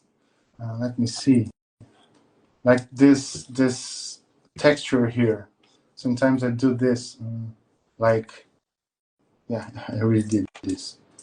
I add these textures to how can I say it? To get more dirty. Yeah, to sort of rough it up or something of the sort. Yeah, and this is what I do when I'm working on my illustrations. They are quite solid, and I just add the textures. Is it something that you know ahead of time that you're going to add those textures, or is that sort of like spur of the moment that you decide this needs a texture? And how I decide the moment. Yeah. How do you decide when it's too much texture? Like, I think one of the things that I hear from people all the time on this is there's questions that are pretty common, like how do you know when you're done? How do you it's a lot of like, how do you make the decisions that you make? And so like in a case like this, you put texture on that, but what told you that you needed texture? Yes. I don't know. It's how can I say? There's no right answer, Yeah. You just know. You just know there's something that you are not happy with, and you add something, and then sometimes you need to take it off, and yes, and it's always a problem to leave an illustration. Say it's done. It's never done.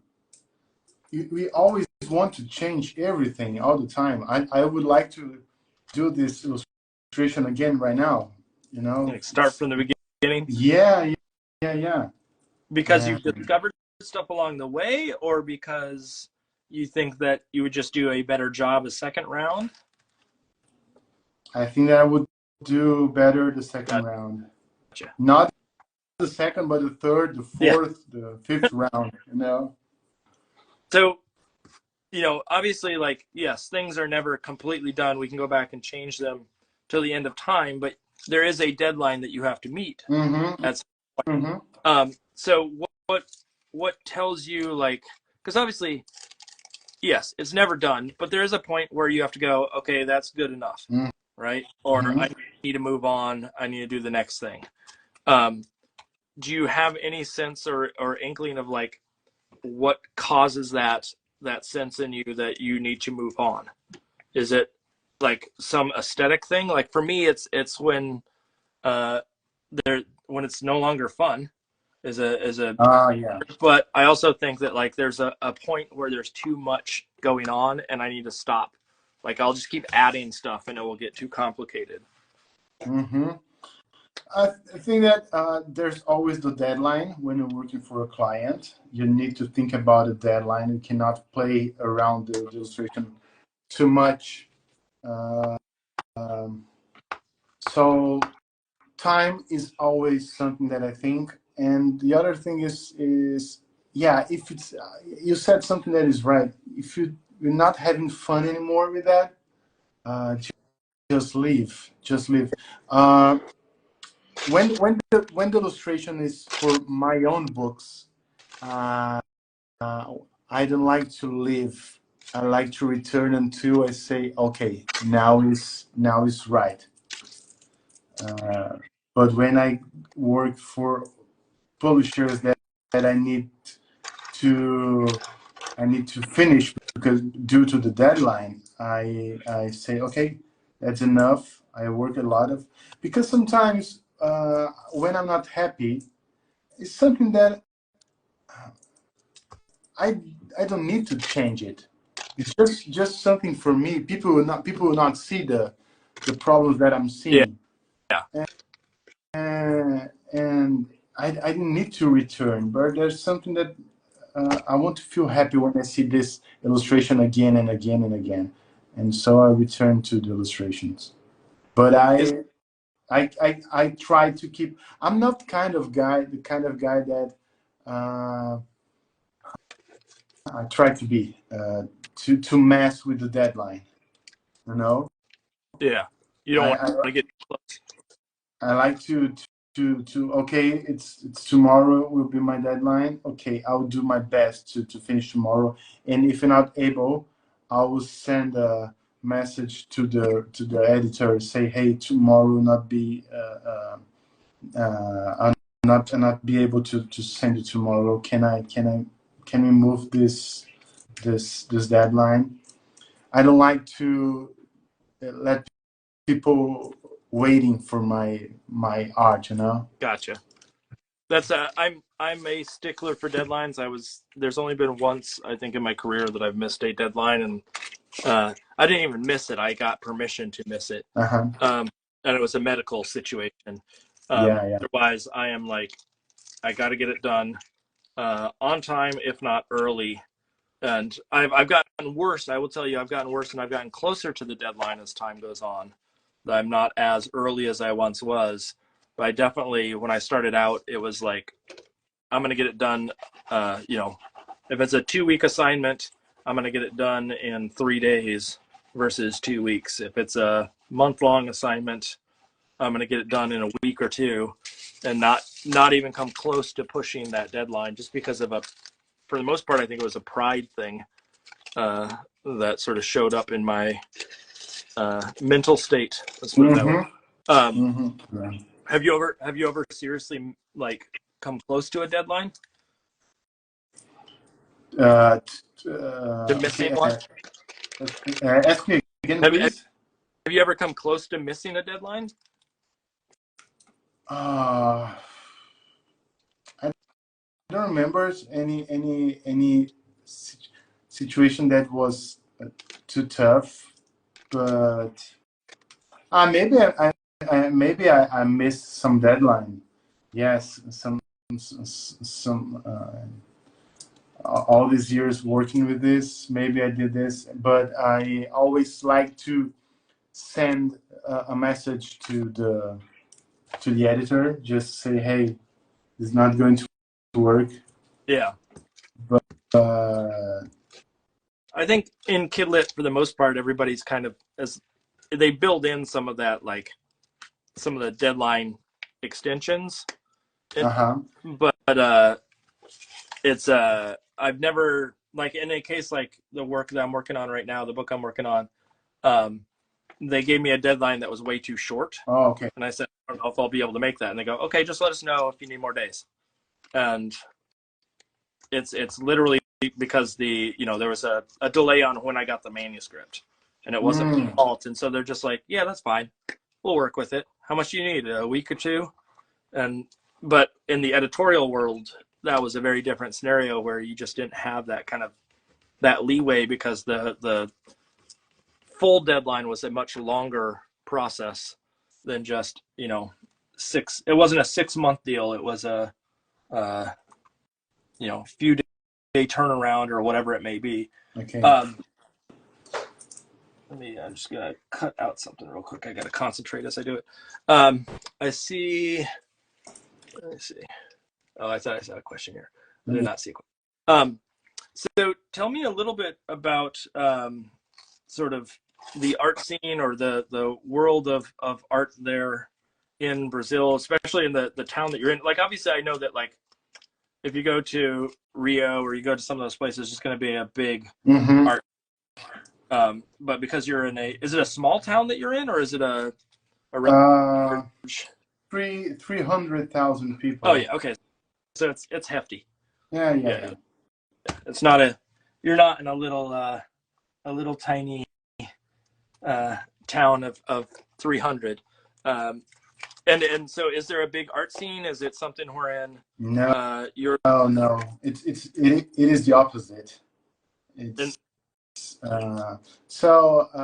Where I live, the state where I live, we don't have how can I say, I don't want to be unfair to my state, but it's not a state well known by art, Okay. And or even in my city, I know artists here in my city, and they are awesome. Not with in the publishing, in the illustration, in the children's book world. No, I think that I'm the only one here, but there are other kind of artists, and they are awesome. But no, it's not a big scene here, and it's a good place to explore. Knowing that Brazil is so big, it's not easy. It's not common for illustrators or writers from São Paulo come to this place. So maybe this is a chance for me to explore my own state or my own my own area. Yeah. Sort of to get out. I'm working on this right now to be more well known here, and to say, hey, we don't need to bring people from the outside all the time. So I'm here. You can work with me. Is there an industry there of any sort? I mean, obviously, like, an art scene and then an art industry is very different in the sense, like you said, you were in a advertising and apparel and fashion and that kind of stuff. Was that all in that town, or was that in a different area that you did? Here, the fashion, the apparel. Is it apparel? Is the word? Yeah. Apparel. Yeah, apparel meaning like clothing. Yeah, it's the apparel companies. They are really huge here. Okay. It's a good career if you want to work as a fashion designer. It's a big industry. As editorial, no, we're not good. Editorial, they are focused on São Paulo or Rio de Janeiro. Rio de Janeiro, not too much, but more São Paulo. Things happens there, and that's why it's hard to live too far from São Paulo these days. How far are you from São Paulo? By airplane is 1 hour. Oh, okay. By car is 10 hours, 8 hours by car. Whew. Yeah. So some schools or yeah, schools or events, they invite me to go to São Paulo, and when I say that I live here, they, oops, uh, it's it's a bit far and expensive because they would need to pay Yeah, for flight. the planes or the hotel or things like that. And yeah, I need to deal with that. They just asked me to go to live in São Paulo to move to, but I love that city, but it's not too safe. And with kids, I prefer living here. Now, No. in the area that you're in, uh, is that home? Like, is that where you grew up? Yes, yes, I was born here, and I still live here. Uh, uh, it's not what I wanted, but I still live here. But my mother lives here. My siblings lives here. Uh, so my kids play with their cousins. So my father-in-law, my mother-in-law, they live near too, and it's a good place to live. Yeah. It's a good city, good food. We have some cultural events here that they're nice, and yeah, I'm still here. I'm still here. When you say good food, what kind of food are we talking? Because like we actually have a relative in the family that's from Brazil. Uh, Oh yeah. I think from the Rio area or just outside of it. Okay. And so I know that like that's a big enough country that I'm sure that regionally there are different cuisines. Uh Uh, huh. so what kind of food are we talking? What's Uh, yeah. When I say kind of food, because I live in a German city, I don't like German food too much, get but that? we have. Excuse me. I said I can understand that. I don't think You it's understand that? like Yeah, the best cuisine. I'm not a big fan of German food, but I like the Italian food we have here. There are some different cuisines here, and even the normal, how can I say, the typical Brazilian food like rice and beans and churrasco. The no churrasco is the barbecue. Okay. Uh, we love barbecue here, and we have good barbecue houses here, and yes, it's a good place to be with the kids, good schools, and that. But yeah, even being a a German, what can I say? From coming from a German family, German food is not my thing. Yeah, we went to a no, I'm my last name is clearly German. Uh and so I went to a German restaurant that was near our house here when we first moved in, and yeah, not my go-to. That's but Yeah, yeah. it's a you know maybe it's somewhere in my lineage that I should like this food, but it was not the food that I really wanted of any sort. The idea of like oh what was it? It's some like steak or chicken or something like Mm, that that's really flat. mm. uh I can't remember what it was called, but it's a standard like German meal, and I was just like, this does not look appetizing whatsoever. No offense to anybody from Germany out Oh yeah, there, yeah. but Yes. oh, here my wife said Gucci. Our friend Gucci is from Horizonte. Belo Horizonte. Horizonte, Belo Horizonte. Horizonte. Yeah, yeah. There you go. I've never, That I never been there, but it's a city, it's a capital from Minas Gerais, and the food in Minas Gerais is awesome. It's it's brilliant. Yeah. is there. Do you get out of the country all that often, or are you sort of? I mean, obviously, you said it was a flight to get to locations, but that's different than sort of being able to travel. Do you get out and travel Oh yes. outside Yeah. often enough? Yeah. this year, no, not yet. I've been here, but last year I was in Bologna. Have you ever been in No, Bologna? The book fair? no, I want to go so bad. Yeah, it's something weird for me because I don't see Americans there. No, I mean that's a hefty price for flying over for the event. And Uh-huh. don't you have to be accepted to go? Or am I getting that? No, you don't need to be accepted. Oh, I thought it was something more like you had to be approved to go to that one. But No, because of course you work in the industry, so you don't need to. You need to pay for the entrance, yeah, but you don't need to. You don't need to. You were accepted, of course, but even students can go to the Bologna, but families cannot go. This is not a book fair to sell books, to yeah, sell copies. They just go for business. But yeah. it's amazing, and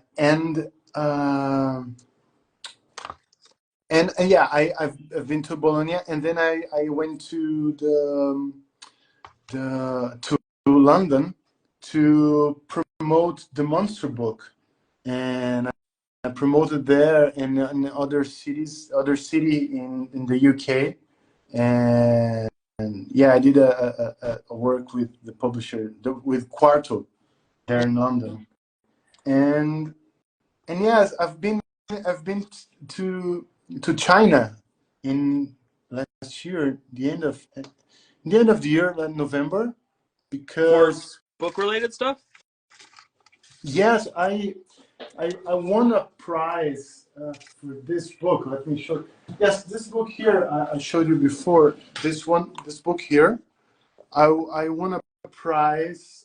It's called the Golden Pinwheel Prize from Shanghai Book Fair, and the prize I won this prize in 2019, and the prize was to visit the book fair in China in 2020, but in Yeah, 2020 the COVID hit the whole world, and I couldn't go a there. little something happened A that little year. something Yeah, happened. Yes, I was so sad for myself, and I thought, oh, that's not fair. Everybody's suffering, and they invited me to go again last year, and what I did, I said this, I sent this information to my publisher in China, and said, hey, do you want to?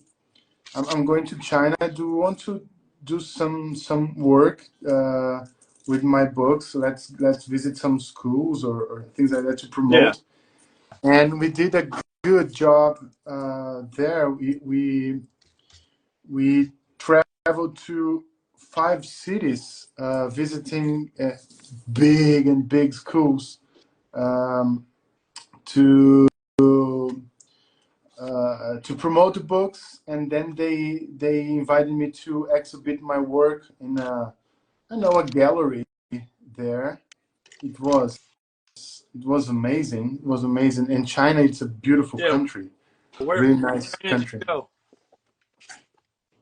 Sorry, excuse me. Where in China did you go? Let me remember the name is Shanghai, Oh, okay. uh, Yeah.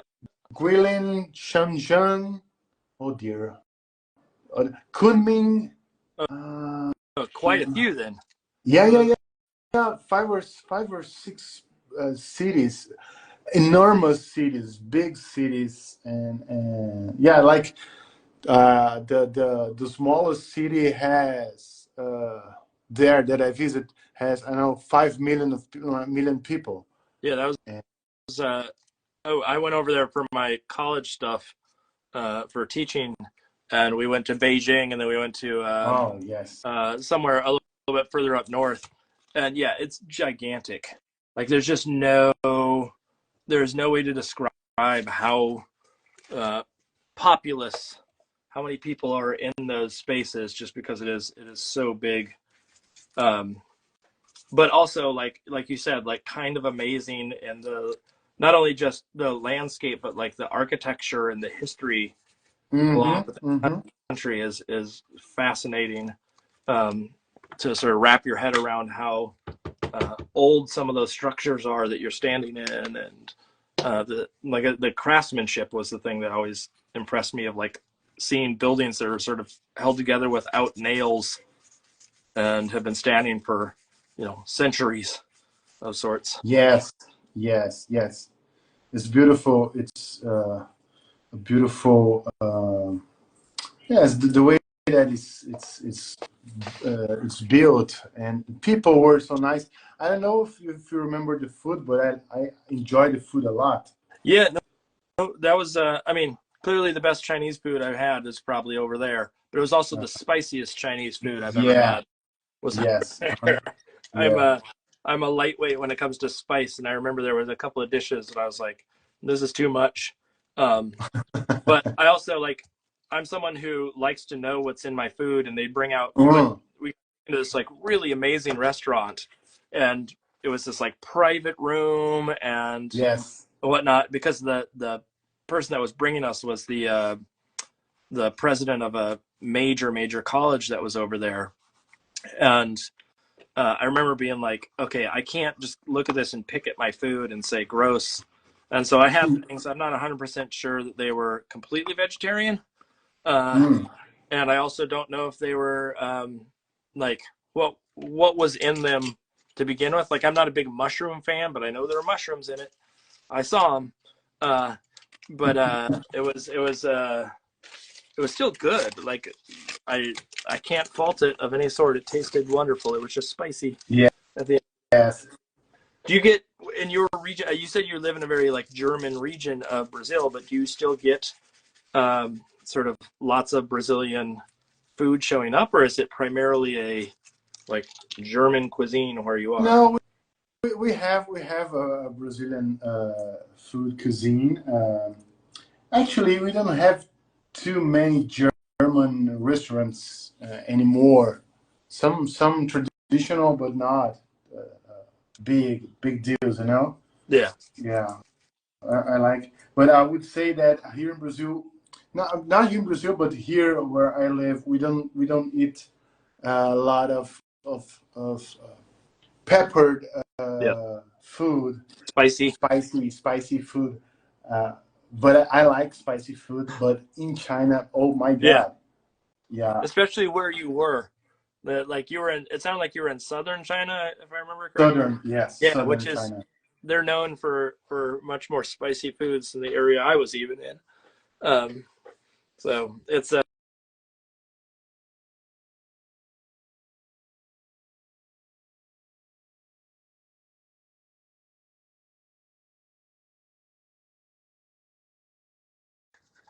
I'm fascinated by. Still here.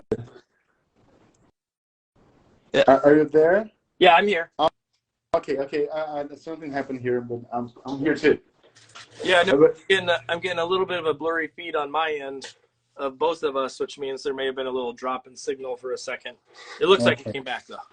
Okay. Looks like. I would say that I was already in China, and the food was so spicy, and they said to me, "Oh, you're going to another city. You're going to Kunming, and just take care." I said, "Why?" "Oh, because the food there is spicy." And Yeah. but I thought, hey, it's already spicy here. How can I survive? So But you can't but even look it at was it in that other location without breaking out in some sort of horrible sweats from yeah. the heat. And I remember too, like I one of the things that surprised me was like just lots of boiling oil for that it caught me off guard when they brought it out. I was like, whoa, that's a bubbling pot of something. yeah. But it was still good. I was I when I arrived in China, my stomach was not working, yeah. and I was worried about it because I would stay for 20 days far from home. I didn't want to mess with my body while eating things that I don't know what it is. And the first thing that I ate there was a Big Mac at McDonald's because I knew what is that. But my Chinese editors, they started offering me some food, different kinds of food I didn't know, and I just said, "Oh, thank you. I'm sorry, but I'll not eat this not right now. I'm going to eat this right now." And I started to feel that, oh, they are not so happy with me declining all the food that they are offering me. They were so kind, but then I started getting well. The 2 days after, I was so much better, and then I decided, okay, I will eat everything that they offer me, and I ate everything that they offered me. They were kind. They didn't offer too much exquisite food, but the food that they offered me was so nice, so nice. That's my experience was there was when we first showed up, we met with, like, there's different regions of or like states within China, and we were meeting with the education director for one of those states. It was like, it's like the equivalent of meeting with some huge CEO or whatever here in the US. And that night we had just flown in, and I was feeling awful and out of it, and it was, it was a long flight. Your flight must have been even longer now that I think about it. How long was your flight there? Because you're southern. Wow, like let me I think in 27 hours. Oh, that's a nightmare right there. Ours was like 15 hours, and I just realized, you're coming from southern, and we got to go over the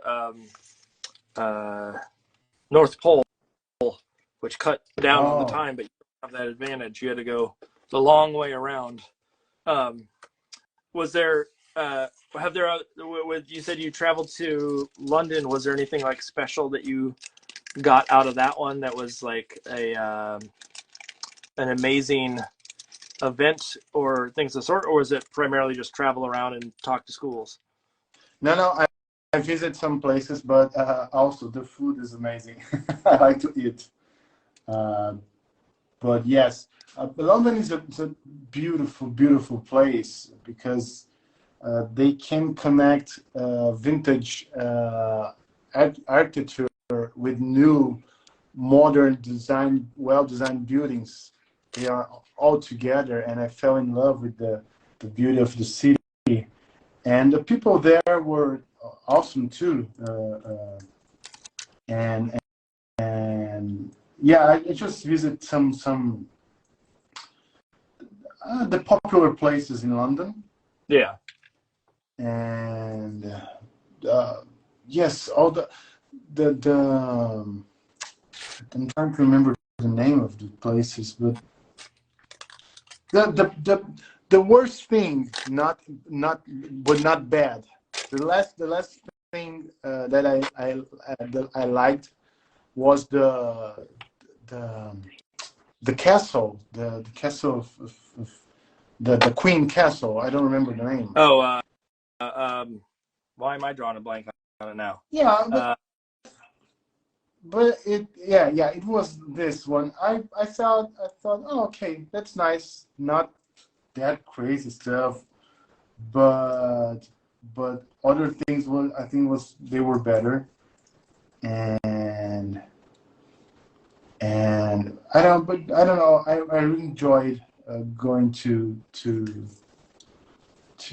London, but I would say that I visit New York in 2022, 2 years ago. Yeah. And yeah, it was my second time, and I love New York too. It's a nice city. Well, you've never been up to my neck of the woods where it's boring, and we don't have. Where?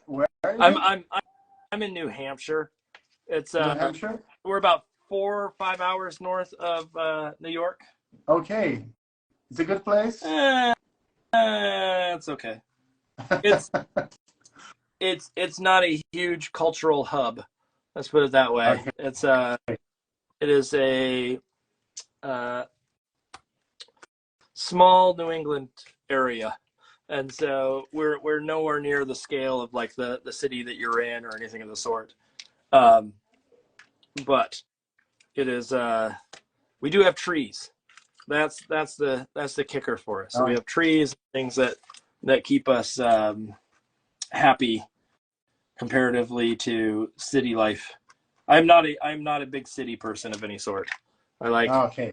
I like country or avoiding big congested areas. So Yes. if you know Yes. where Boston is, we're about 30 minutes north of Boston.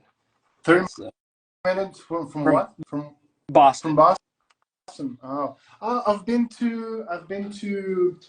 um, to what is Boston State? Massachusetts. Massachusetts. Yeah, I've been to the what is his name?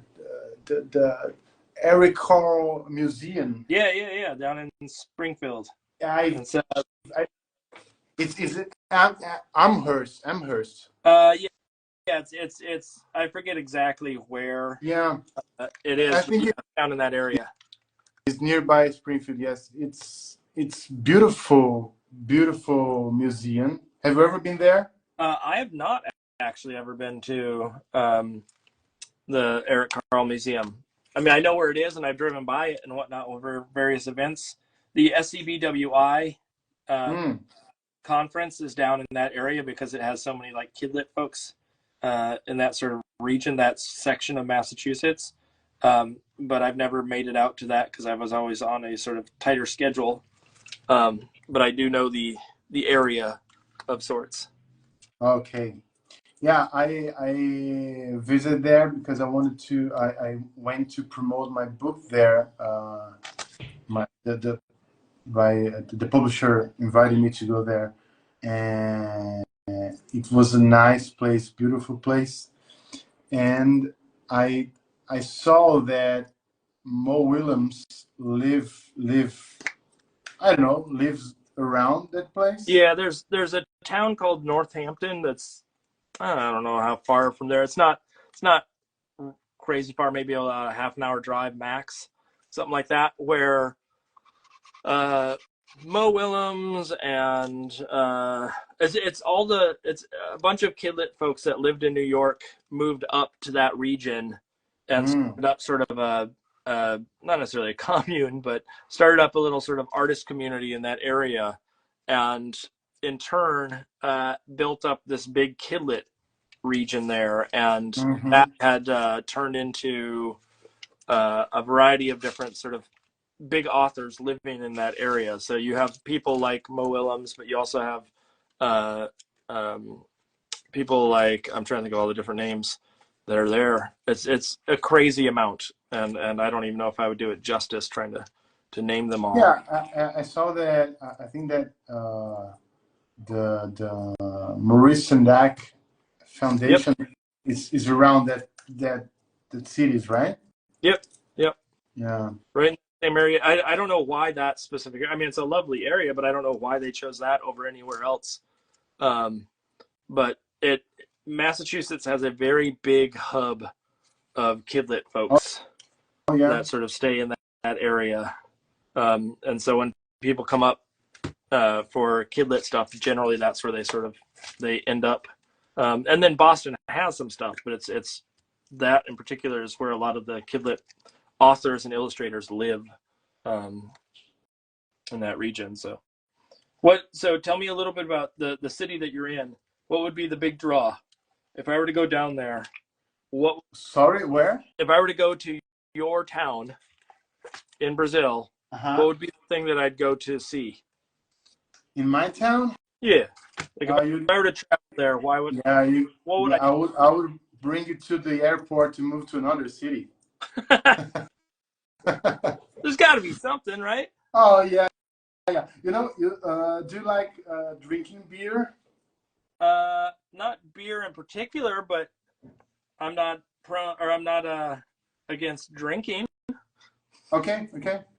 Yeah, Why is there? I'm not that kind of guy that drinks a lot. I'm not this kind of people too, but I like drinking beer, and we have the biggest beer event in Brazil. The second, how can I say? The second biggest in the world. The biggest party is in Germany. I don't remember where. Oh, that makes sense now. Now that you say, I'm like, why would it be there? But I get it now. Germany. You got Yeah, the instant yeah. connection there that goes with it. And yeah, but it's a beautiful city. It's a beautiful city to go to visit the place where this event happens. It's a beautiful place. It's called in English would be German Village. It's a place for events, and it's a nice place. And I like to. I'm not the kind of guy that goes everywhere, but I like to walk in the city with my family on the weekends. Yeah. They go on their bikes, and I run, and we go together to downtown to run and to sometimes have lunch and be together. It's like our program for the weekend. And is there how old are your kids? The older is 10, almost 11, and the younger is 7.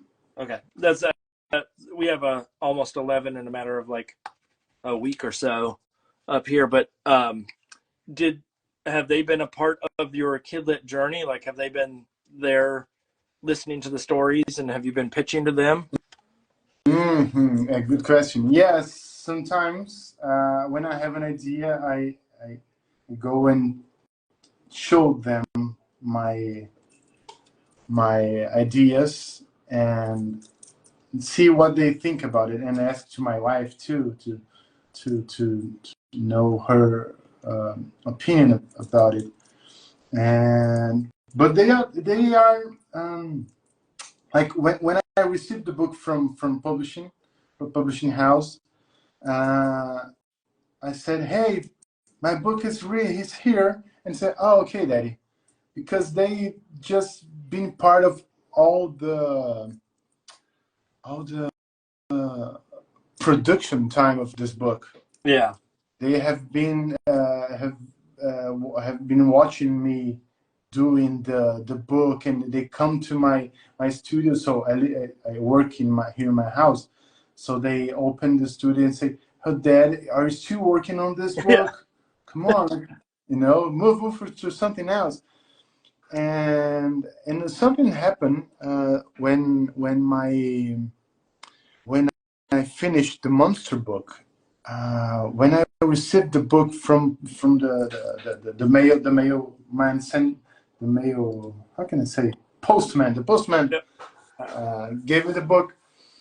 I was so happy, and then I sat here in my studio and I started opening the box, and suddenly I felt desperate, because the monster book, like I said before, it's only happens if a kids understand that the monster is talking to this kid, and they need to find this connection. That the reader needs to think, to understand the monster, and to behave like a monster. Yeah.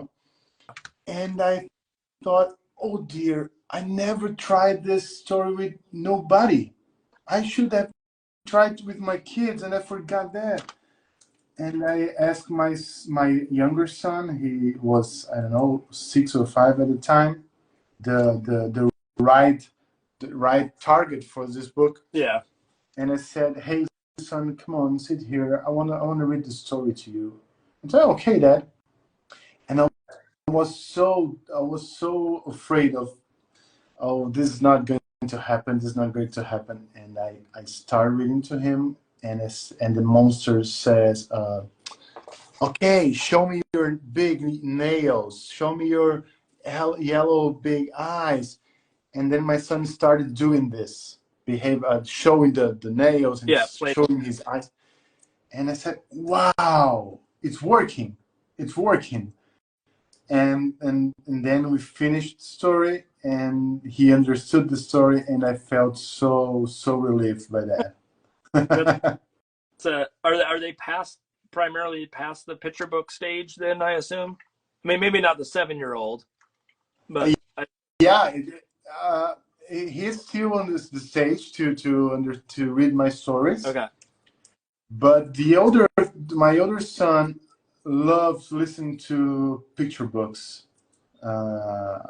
Every night they ask me, "Dad, come on, I need a story." And even though there are story for there are a book that we love here at home. Let me show you this book here. This one. Do you know this book here? Hold on a second. It takes a second for my feed to show up. Okay. There's a delay. It's I'll hop up here. by No, I don't know that one, fortunately. No, it's by a guy in the name Remy Charlip, and it's called Fortunately, and it's a notebook. I think it's 65.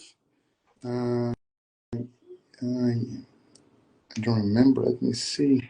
I don't remember, but it's a funny book, and it's the picture book. It's just some sentences every spread.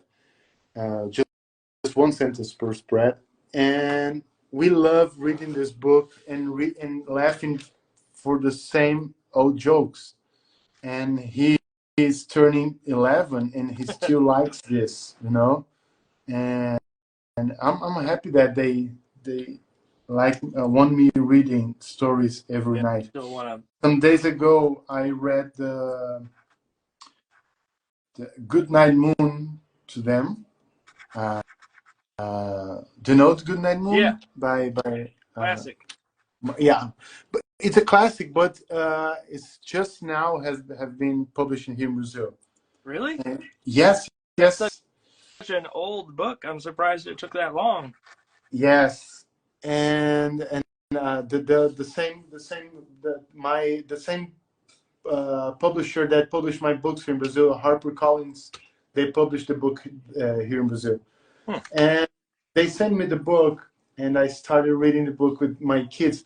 I thought this is not going to work because this book is for little kids. Yeah. And when it happened something really interesting because I said I was reading, oh, okay, good night chair, good night rabbit, good night door, good night, everything, right? Like the book does. And they said, "Oh, Daddy, this book is it's just saying good night to everyone." And I said, "Yes, it's just that." And then they start creating their own good nights. Like they start crying so loud, "Good night, my belly. Good night, my butt. Good night, your butt," and Yeah. things, doing these things, and we still laugh when we see the book. It's just a moment that we shared together, and we laugh Now, have they found all the time. all the mice that are in that book? So sorry, excuse me. The mice that are in that book, have they found all the mice? Um, There's a mouse on every page. yeah. I'm just taking the book here. I don't remember if we were trying to find the mice. Um, I think that we are not trying to do this. Yes, but I will do this next time. I don't know if they will allow me to read this book again. But... Yeah, maybe too young at this point. Too young. Yes. Yes. We read that one a lot when my son was very, very young, and I always found it very funny. There's some just weird imagery in it, like the uh, the bunny. There's a picture of a bunny fishing for other bunnies, like trying to catch bunnies with a fishing pole. In this book? Yeah, Oh yeah, yeah, this one. I just found this one here. Yeah. yeah, right This. there. It's Yeah. fishing for other bunnies, and it's like it's some reference to an old book that she had, Uh-huh. that she had written or whatever. But I remember just reading through it and being like, "What is going on with this thing?" That there's that kind of imagery in it, and it's when you break it down though, the book itself is very very smart and has like lived on for so long. I can't believe how long that book has been around. Yes, it's a new thing here for us. New thing. I mean, that book's from the 1950s, I think. I don't remember 100%, but it's been quite some time. But it's new to you. Let's put it that way. Yeah, I already knew the book from internet, but for us here in Brazil, yes, it's new. It's new. Do you get other media that from the U.S. that like delayed? Uh, Like, I mean, Other books? like television and movies and things of the sort. No, no, no. I think they are if they are releasing in the US, it's already it's almost the same time release here in Yeah. Brazil. But I don't know because the publishing industry is not so old as it is in the US, you know. Okay. And, Gotcha. but and then we don't have sometimes these classics like the where the wild things are. The first I don't know if I'm going to say the right information, but I believe that the first time that this book appeared here in Brazil was uh, 15 years ago. Wow. And Uh, then the publishing house, uh, how can I say in English, finished their company. I don't know how to say it. like the company closed down. Closed down. They closed down. Yeah, and we didn't have the book anymore. So the book just appeared again last year. It's just You it's know? interesting to me because those are the books that I like grew up with, and I never really like considered Exactly. even considered that would be a book that like other folks wouldn't have for that length of time. Um, it was just like so commonplace. I just assumed everybody had it, but um, I wonder. I wonder what was the sort of like the delay or why it would take that long for it to end up down there, because I would assume that like some of those classics like that would just go everywhere in a heartbeat, because nowadays like when something uh modern stuff, when it sells well, they're looking at like, okay, where else can we publish this thing? And so I'm kind of surprised that it would take that long. But Yeah, and like I said, it's different from each country. Sometimes it's a big hit in one country, in other countries not that yeah, big deal. Like it's the monster, the Wild Things Are book. It's a good book here, but it's not a hit as because it's is related to the history of pictures book there in the United States, right? yes, yeah, very much. And it's not related to our history here. There are other books uh, made by Brazilian authors that are part of our That's history. true. That's true. Just like historically, it has not been part of your culture for so long Yes, that yes, people gravitate towards it. and yes, but I enjoyed this. I enjoyed the American literature, this kind of vintage literature. I really enjoyed the humor and the nonsense things. I like the John Cheska book, The Stinky Cheese. Yep. Yep. Classic. Classic too, yeah. But it's not published here in Brazil. This book's not published. I have the English, the American version.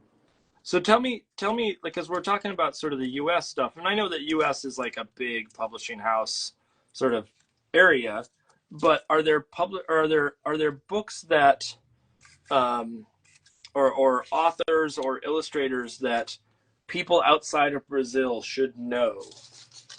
Brazilian Like, authors? yeah. Um, Like, to be honest, I don't know a ton of Brazilian authors. I mean, I know artists and things of the sort, but I couldn't name like the top 5 Brazilian authors at this point. And I'm wondering, I assume you have a better sense of that. Just because, are there ones that you think everybody should know? Yes. Outside of Brazil? Yeah. Sometimes I think that to enter into the American market is too difficult. Yeah. You know, to be approved by the American market. It's really it's a tough, because there are some Brazilian publishers that they are well recognized in other countries, but they don't are known in the U.S. But there is a good one. I want to show you. He's a classic, a nice guy, and this guy his name is Roger Melo. He will exhibit his work at Eric Carle Museum. I think in September. Okay. This guy is loved in China and in South Korea and countries like that, and he does amazing work, like this kind of bird. This is a book about birds, but he just. I want to show you one book in particular. I'll find the book here. Here. I like this book. His literature is a bit different from the ones that we were talking about in English, but he's a brilliant illustrator, and he does this kind of illustration handmade with paper and with plastic. This is crazy the way that he works, and this spread in special because it talks about kids working on the carbon factory. I don't know how to say, but this kind of idea that he has with this. That very much does not look like an American book. Like, yeah. There's a different aesthetic that goes along with that, and like it's more artsy in a way. Exactly, and I think that's why some good artists in Brazil they do not enter in the American market, because they are more artsy, you know. Yeah. It's a bit different from the contemporary art and picture books in the U.S. It's not to say there isn't artsy stuff in the U.S., but like that definitely has a sort of more of a fine art. Yeah. Yes. Interesting. Yes, it's not popular. It would not be popular in the U.S.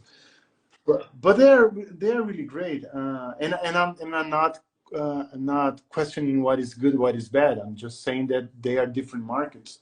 But I mean, the U.S. I feel like the U.S. is built around like cute and silly, and then you look at like European markets, or even like you're showing with the Brazilian market, and it's more like, how do I want to say, like abstract, or there's a sophistication that goes along with some of the visuals there that venture into sort of a fine art aesthetic. Mm-hmm. You mean in Europe or in Brazil? Both Europe and in Brazil. Like there's that. I think that Europe, you can find these two kinds of universe, like the cute or the more academic art, and then more abstract or more artsy or more we call naive art Yeah. too. It was well known in Asia too. In China, they love this kind of art too. I want to say this author here. This it's a friend of mine. His name is Renato Morricone, and he does a brilliant work. This book, I think, this is published in the U.S. It's about a very hunger. Um, he's playing with the book with the aircraft book. Yeah, the very filler. A very hunger. Like a How to say plant? a Venus A very hunger. I think that's what. Excuse me. A Venus flytrap. This yes, maybe a Venus flytrap is, but it's in English is a very hungry plant. I think. Gotcha. And he in the plant eats everything and also eats caterpillar and he's really funny. I think that people should know him. Yes, these are two guys that I really like, and also my good partner Elon Brenman. He's a well-known writer in Spain and in Europe, and but not known in the U.S. Yeah. There's a lot of good people here. It's one of those things, like, I wish there's so many books that we want to collect on our end that probably never see the light of day unless we order them or my wife just said these are so fun to see. I know it looks like someone just above that said something about there's a lot of cool kid illustration. Oh, that's my wife from Russia. There's just access around the world to these different markets, and part of the challenge I think is just that there are different markets of illustration. There's like the US market, then there's the European market, there's the Asian market, there's and then there's like for some of the big ones, and then there's the smaller sort of country markets that are out there, and it's a bit of a pain that you have to go through all this work to hunt down all these special artists around the world. But I love the art brut sort of or the naive aspect of the work that you were showing there. There's so many artists that I like that are in that range. There's a very famous artist named David Shrigley. I don't know if you know David Shrigley's work. He's not a kidlit person. He's just a fine artist and sort of illustrator and whatnot, designer. And I don't know. David, what? I don't have the book here. It's at school, actually. Otherwise, I would pull it up and show it to you. But I just love the naive aspect and that art brut sort of aesthetic that goes with it. Let's see. My wife's saying book trade. I'm trying to see if there's other people are throwing in some other names. Do you know? I'm not talking about Brazil right now. Can I talk about another country? Yeah. Go for it. Go. Anything's fair game. You want to jump subject? Go for it. Yeah, just because I want to tell you about these people that they were really important to me to try to find my own style. Do you know the Planeta Tangerina from Portugal? No, I don't. Oh, these guys, they are awesome because they are different kind of business, because they used to be a publishing house, but the owners of the publishing house, they are the writers and the illustrators. Okay. So they would publish their own books, and let me take books that I really like. This one here, and I fell in love with this guys because of this kind of illustration. and it's just 2 or 3 colors. It's almost like a, not exactly the same, but like Blex Bolex. Yeah, I think that simplified, almost like a screen print sort of vibe to it. And these guys too, there's a publishing house in Portugal. This called Patológico. I really like this work. I don't know if I can show this. This book talks about war, but they have a brilliant illustration. See, I just don't see, like, and I absolutely love the look of that. I just don't see that kind of stuff on the shelf, or at least featured on a shelf here in the U.S. Yes, and yes. I don't know how much of that is just literally like it doesn't sell, or it's, you know, material that potentially is too challenging for the market or whatnot. Like, war books are just not the ones that everybody's going like, yeah, let's go out there and get a bunch of war books on the shelf. But I know that that does happen in other countries. Like the type of work like that will sell. But you're right. It's the cutesy sort of like happy ending that shows up in a lot of the U.S. market. And I know there's a pushback against it, even that like not everything has to be this cutesy little wonderful thing. But yeah, I think that there is some space for these books, but maybe they will not sell. They will not sell like like a hit. You know, they will not be this top selling books. Yeah, you'll find those in the independent bookstores. Yes, but not the big box stores like Barnes and Noble and those. But you'll find that in the small independent bookstores. Do you have a bookstore near you that you go out and visit often? Yeah, there is a bookstore nearby. I don't visit that too much, but they are really good friends. When I release a new book, I like to release the book there. Yeah, they are really good friends. They like my work. They always they know what I'm doing all the time, and but they are not specialized in children's book. You know. yeah. This is a problem here in Brazil. You don't have, if the bookshop is not related to, is not specific to kids, the books will be I can, they will not be in a good place in the bookshop. Okay.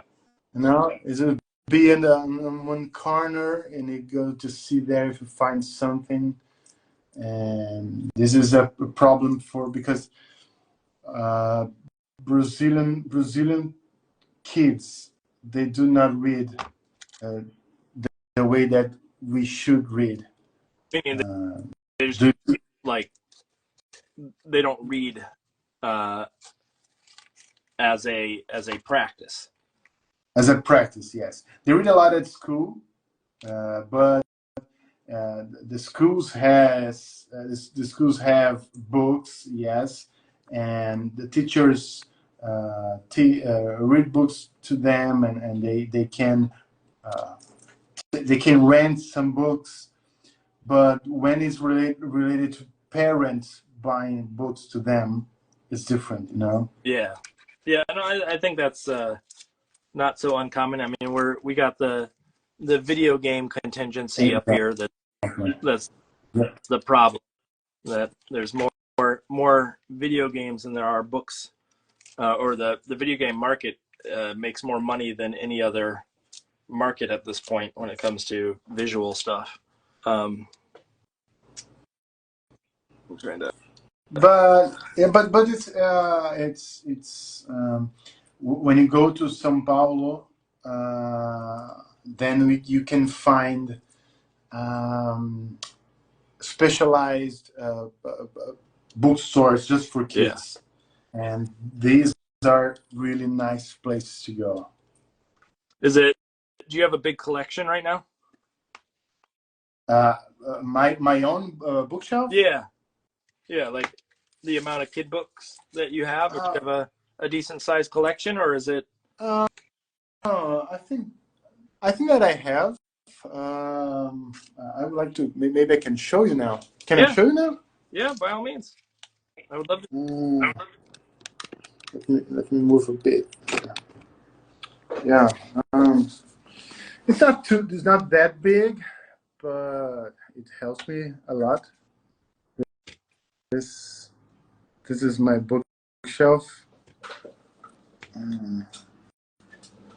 Yeah, and I have some other books in my living room, but my books, the books that I like to read and they're part of my work, they are here in my studio. So these are my books. I have You looking collection right there. That's a couple hundred at least. Oh yeah. It's a good number. I have and I'm not that kind of person that just like to have more and more books. Sometimes I check and see if I still like that book. If not, I give to another person. So from time to time, I'm changing the titles. You know. I'm because of the teaching aspect, I kind of have to hold on to so many of them that I see all these people who get rid of books.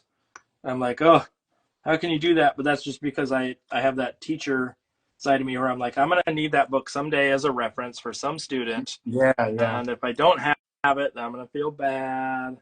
And so there's always that sort of the addition without the subtraction of the catalogs of books that we have right now. What's the? Do you guys have libraries in the way that we do down there? Public libraries? Yeah. Yes, we have. But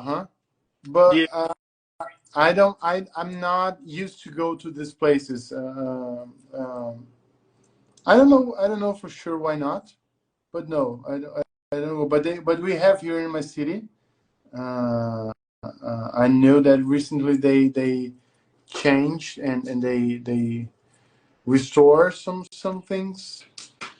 But I don't think that this is part of the community going to the libraries. Yeah. Well, you said if there wasn't a lot of reading culture for Yes. things, that I can imagine that a library may not be the a good sell when it comes to how the government's going to pay for things. I mean, even up here, that's a challenge of trying to convince folks to fund libraries and things of the sort, just because it's not a well-used resource for a lot of the states. However, everybody in the kidlit world, of course, loves libraries because it's like an amazing resource for books and content. But I can imagine that if you're already struggling with what do I want to say, readership, young age, that I can imagine libraries down there probably don't get as much use. Is there when you do school visits and stuff, are you doing, because you said traveling far, but are you doing school visits that are close by as well? Yeah, sometimes I go to schools. I one thing that I do. I don't know how it works in the U.S. It's interesting. When I'm going to public schools, we have a lot of public schools here. I don't like to ask them for payment to go to this, to visit, to do my job with kids and go straight to them, read books to them, and I go for free. So Okay. so so I don't go all the time because I will not have enough time to work. So I go sometimes. And part of my job is going to visit schools, and part of my how can I say, the part of my payment, my career is visiting other schools. So next this Saturday I'm traveling to Rio de Janeiro to visit school there. So you do all. It's not how it works in the U.S. Most of the time, people want money for it. Now, not everybody gets paid the same amount, but it is a paid thing, and some of it is the school has funding for that kind of stuff. Okay. So like it may be just also a difference in the education system of like the parent teacher associations up here oftentimes raise money to bring people in, and then they use that money to bring in authors or illustrators and things of the sort. But it is something wherein I can understand the desire to do it for free because of the like good nature of it all. Of the kidlit world, I think is a very like friendly group of people. Do you think like after working in the fashion industry and working in the advertising world, do you think there is a difference between those genres and the way that people interact with each other? The way that I work? No, the way like the community is. Like, do you think that kidlit is friendlier, or when I think of advertising, I think of like a lot of okay. Good question. I don't think they are different. They're different, but when talking about how can I say? Are we still talking about money and paying things? Well, just in general, like the idea of like I think of the kidlit market as being very very friendly and supportive of each other. Okay. Yes, I think that we are too here. They are good good companies to work with. People that are really interested in this publishing house that I work with. They are interested in the education of kids. Yeah. And culture and things like that. They are really interested in that. This is not just about the money. This is about kids' future. It's a nice to work with these companies. Of course, there are other companies that they just think about selling the amount of a lot of books, just sell and sell and sell. It doesn't matter the topics, doesn't matter they just go with the flow. They are talking about that. Let's do a book about that, and they just sell a lot of books. But the big publishers here that I work with, and the biggest, they are the biggest in Brazil. They think about community and kids and culture and education. Yeah, yes. Cultural impact. I feel like that's also like the nature of a smaller publisher too, is to sort of lean more towards that, like what are we doing, what's the big picture say. And I know that like the big publishers obviously have heart in making sure that they're caring about the future of tomorrow, let's put it that way. But I also know that there is a desire to make sure the sales happen because they got to pay their employees in a big corporation too, and that's a lot of employees.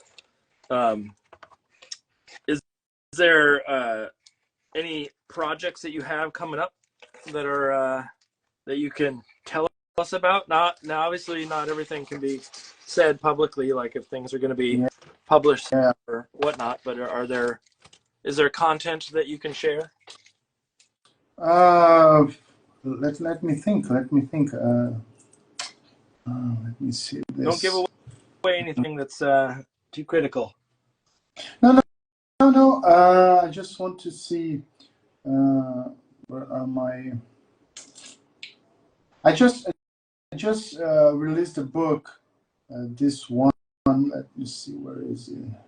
Where is it?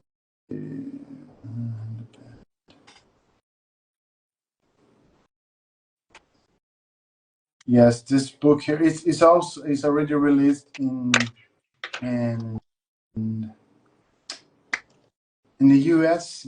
U.S. is already released. This it's called Hand in the Bed, and this is a nice thing to say. When they invited me to do the illustrations for this book, um,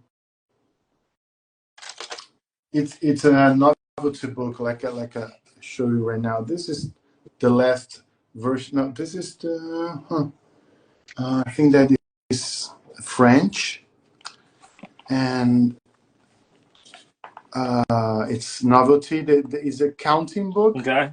But and when there are animals sleeping here, but then when you move the, let me see if you can see the camera.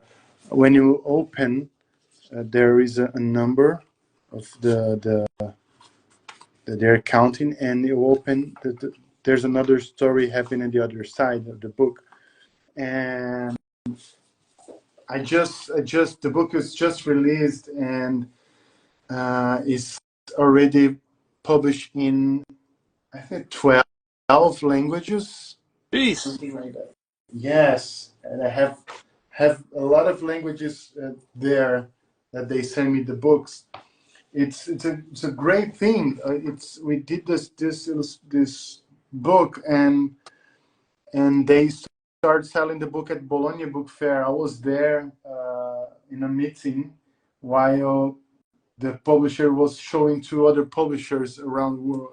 Around the world, it's so nice, and it's a big hit already. It's just new, and I just finished a book. I cannot tell you a lot about this new book.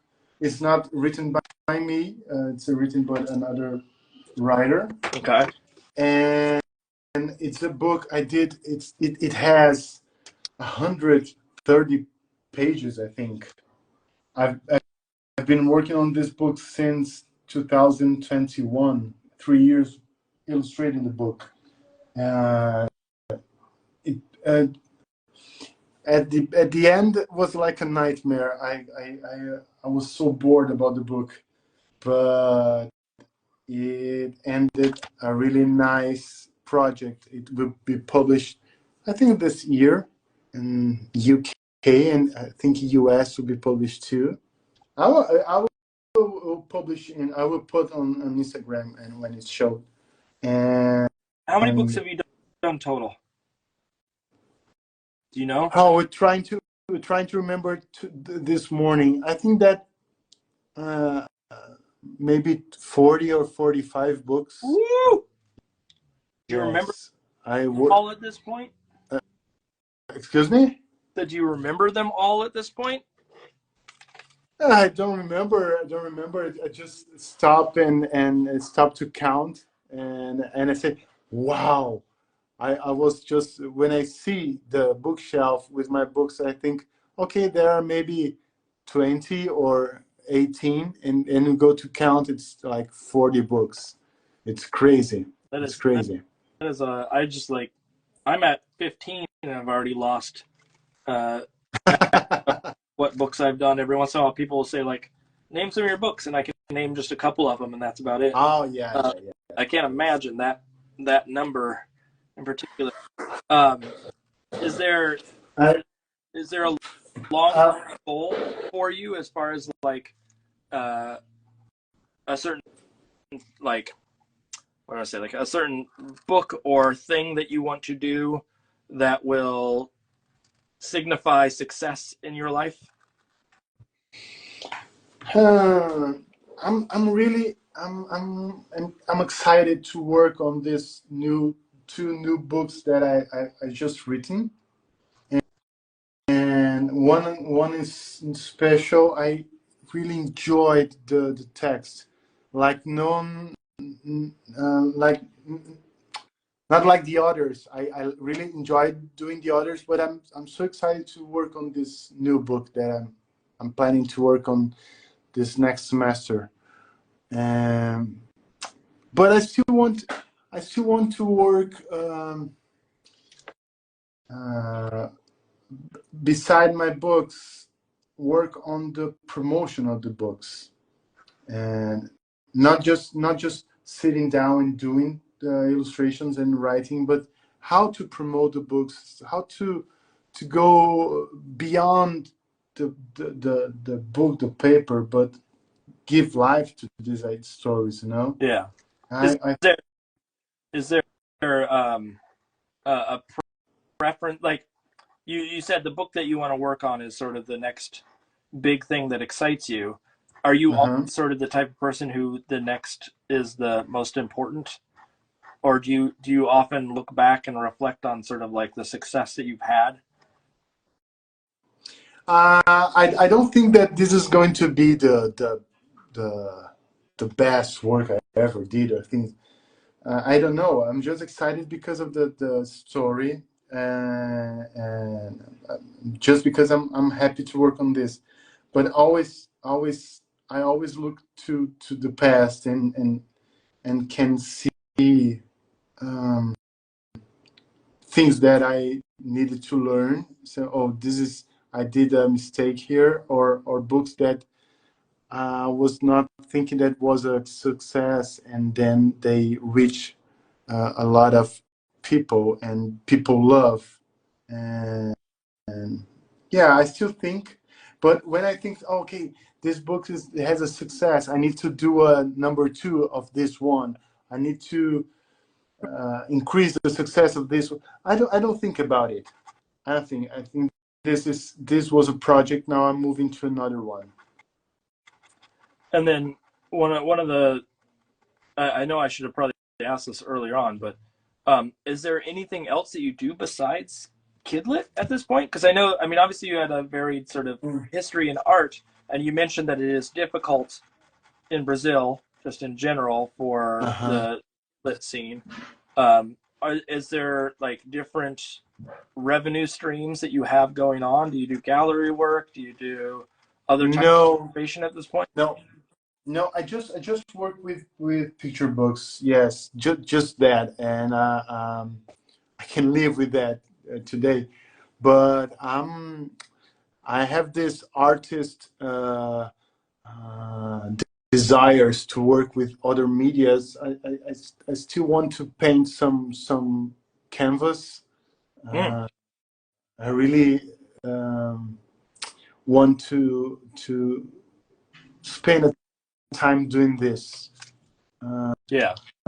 Just the pleasure of doing a canvas to create for me it's like create a story in just one just one spread. No, One giant and spread.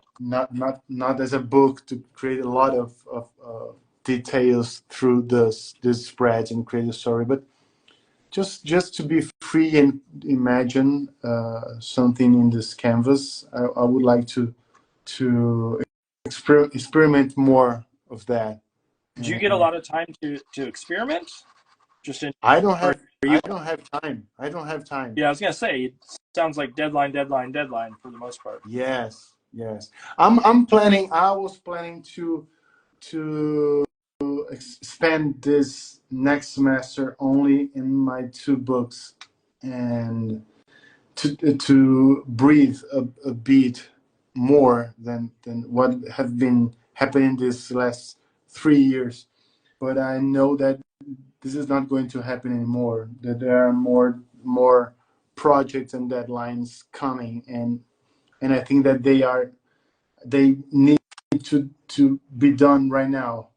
And and but yes, I still think that I want to take a rest. Maybe next year. I'll always say that, but maybe next year I'll stop a bit to create my own stuff and and and think more and how can I say it? Think more and draw less. Yeah, sort of slow down a little. Yes, yes. Yeah, process. I'm And there, okay. There was one thing that I did some days ago. I can show you. I love doing this.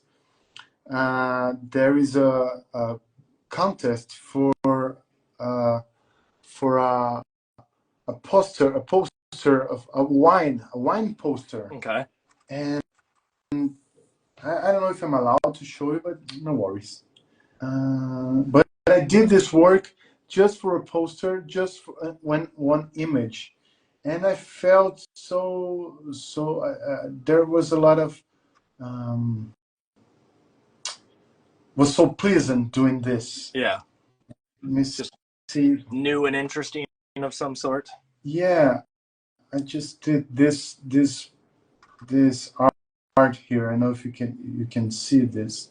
It's gonna take a second. Okay. The amount of show and tell you've done has been amazing today.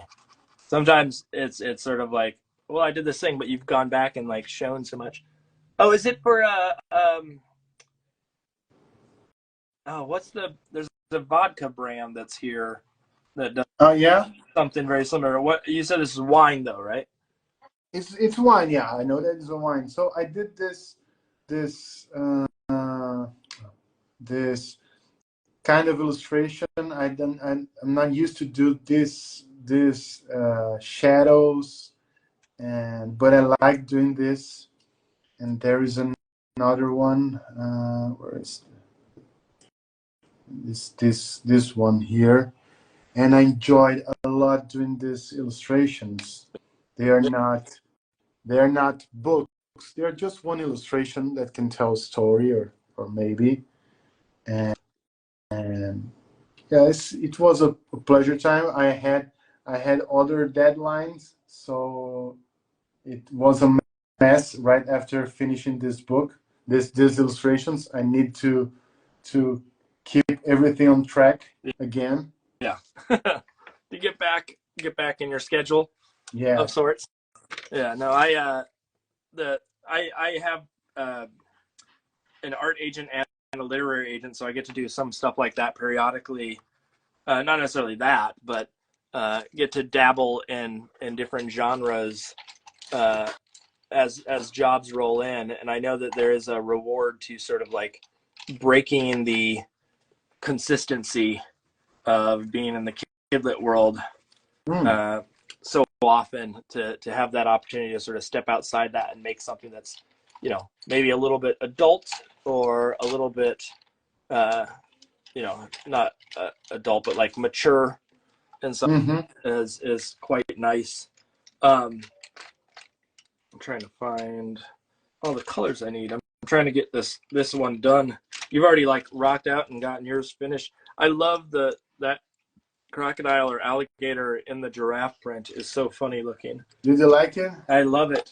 Oh yeah, it's so good. Yeah. Thank you. Yeah, I still think I need to do some stuff here, but it's okay. I like the. It's very cute, and I would not change too much about that one for sure. It's one of those things where like your ability again to manage shape and the proportion of the alligator. Like alligators are long, but you gave that alligator sort of a little stumpy body, and makes the piece all together. Like if it wasn't for that alligator wouldn't hold up, but that little the little stumpiness, especially in comparison to the giraffe, sells so well. Where is this color? I'm trying to find a colored pencil that I love, and I can't seem to find it in my mix. Oh, wow, there's a lot of pencils here. Yeah, I might have to do the dangerous task of trying to. Oh, what do you do with this images that you finished every week? They well, I sell them eventually if people want to buy them. But for the most part, they sit around until I find a time to post them online for people to buy. I need to be more proactive in trying to do that, but just time constraints, and it's easier to do them in big batches of some sort. But these are all just throwaway. Like, people always ask me, like, what's it for? It's like, nothing. It's just for fun. But this is not money making of any sort. But it can be. It could be, yeah, and at some point it will be more so. Like, I have questions. Someone asked me the other day about monetizing the Gab and Doodle, of like getting sponsors and things of the sort, and I just don't even know where to start on some of it. Okay. It's just that's a lot to try to figure out, and so at this point it's sort of just for the love of the game. And you did one of these illustrations that I loved so much. It was a cat thief.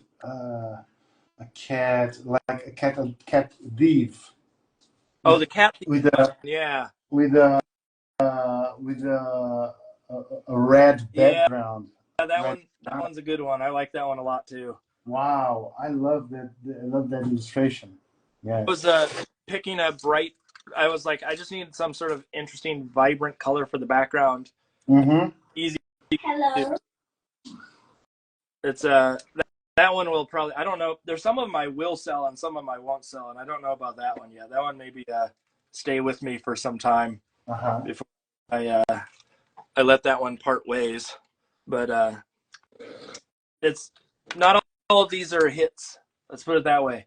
When you do this every week and you don't know what you're starting with or what you're ending with, you never know exactly where it's gonna sort of where it's going. And do you take part on contests, illustration contests? Yeah, I do. So, like, I'm not a big Society of Illustrators. And I know. I do 3x3 primarily. Do you know 3x3? No. Oh, you should look at 3x3. 3x3 is it's Charles Hively, who is a former art director, started 3x3 magazine. It's 3x3. Go to 3x3 mag, like mag.com. There's the magazine, but he also does really great contests. There's the actual 3x3 contests, and they do everything from editorial and advertising and whatnot, but they also have a children's literature competition. And the nice thing about them that I've always loved is their competition is focused primarily on the like New York area. So they put out to like, I think 10,000 different art directors and things of the sort. Wow. But what I think is really cool about them is, you know what a source book is, right? Source book. Source book is like a book where you pay for a page in the book, and then you put your illustrations in it, and they send it out to art directors and agents and things of the sort. Oh, okay, but there are some artists united together.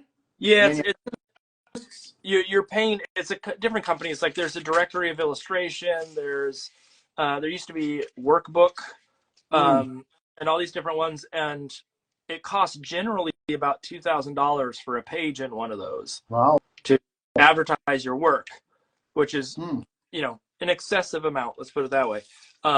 But what's cool about the 3x3 is once you get into their competition, like you've been accepted into their book, they have a source book that only costs, I think, $400 per page and gets you in front of 10,000 different art directors. And so, but it's also you win, you can win the award and things of the sort. But yeah, if you don't know that one in particular, I would look into it because it's the one I love the most out of all. I didn't know that. This yeah. And I know that the illustrators used to send postcards, right, to publishing houses. Yeah, I still do that every once in a while. Oh yeah, It works to sell your service, your work. It depends. Like it's less common now. The pandemic sort of stopped it. For the most Uh-huh. part, nobody wanted mail, and most of them weren't in the office. But I have seen a few art directors saying like, "We need your postcards," and so I started Oh. doing it again. I don't think it's as common as it once was, um, but just that idea of like it's another source to get your work in front of people's eyes, and it costs some money to do, but Mm-hmm. it, Yeah. now for you it might be a little bit harder just because you'd have to go, like if you're trying to do the U.S. market of any sort, that's a hefty price tag on any of that uh, mailings of any sort. Yeah, yeah, Uh, of course. Yeah, but because it's something interesting for me because I think, okay, postcard, but we have internet, we have mail, email, we can send by email today. Why do they need postcards? But as you said, it's as a tradition, well, and and it also means that they get to put it up in their location. Like one of the art directors that I saw that posted that actually said, mm-hmm. "I'm missing, like I don't have artwork in my office, and if I can get artwork to them that actually says like, hey, here's my work, take a look at me," and they, if they're sitting there and they're like, who should I hire for this job, and they look over and there's my postcard, Yeah, then yes. maybe it's worth it. I mean, maybe it's not in all cases, but to me it's worth like the however many cents to send them a postcard with my work on it.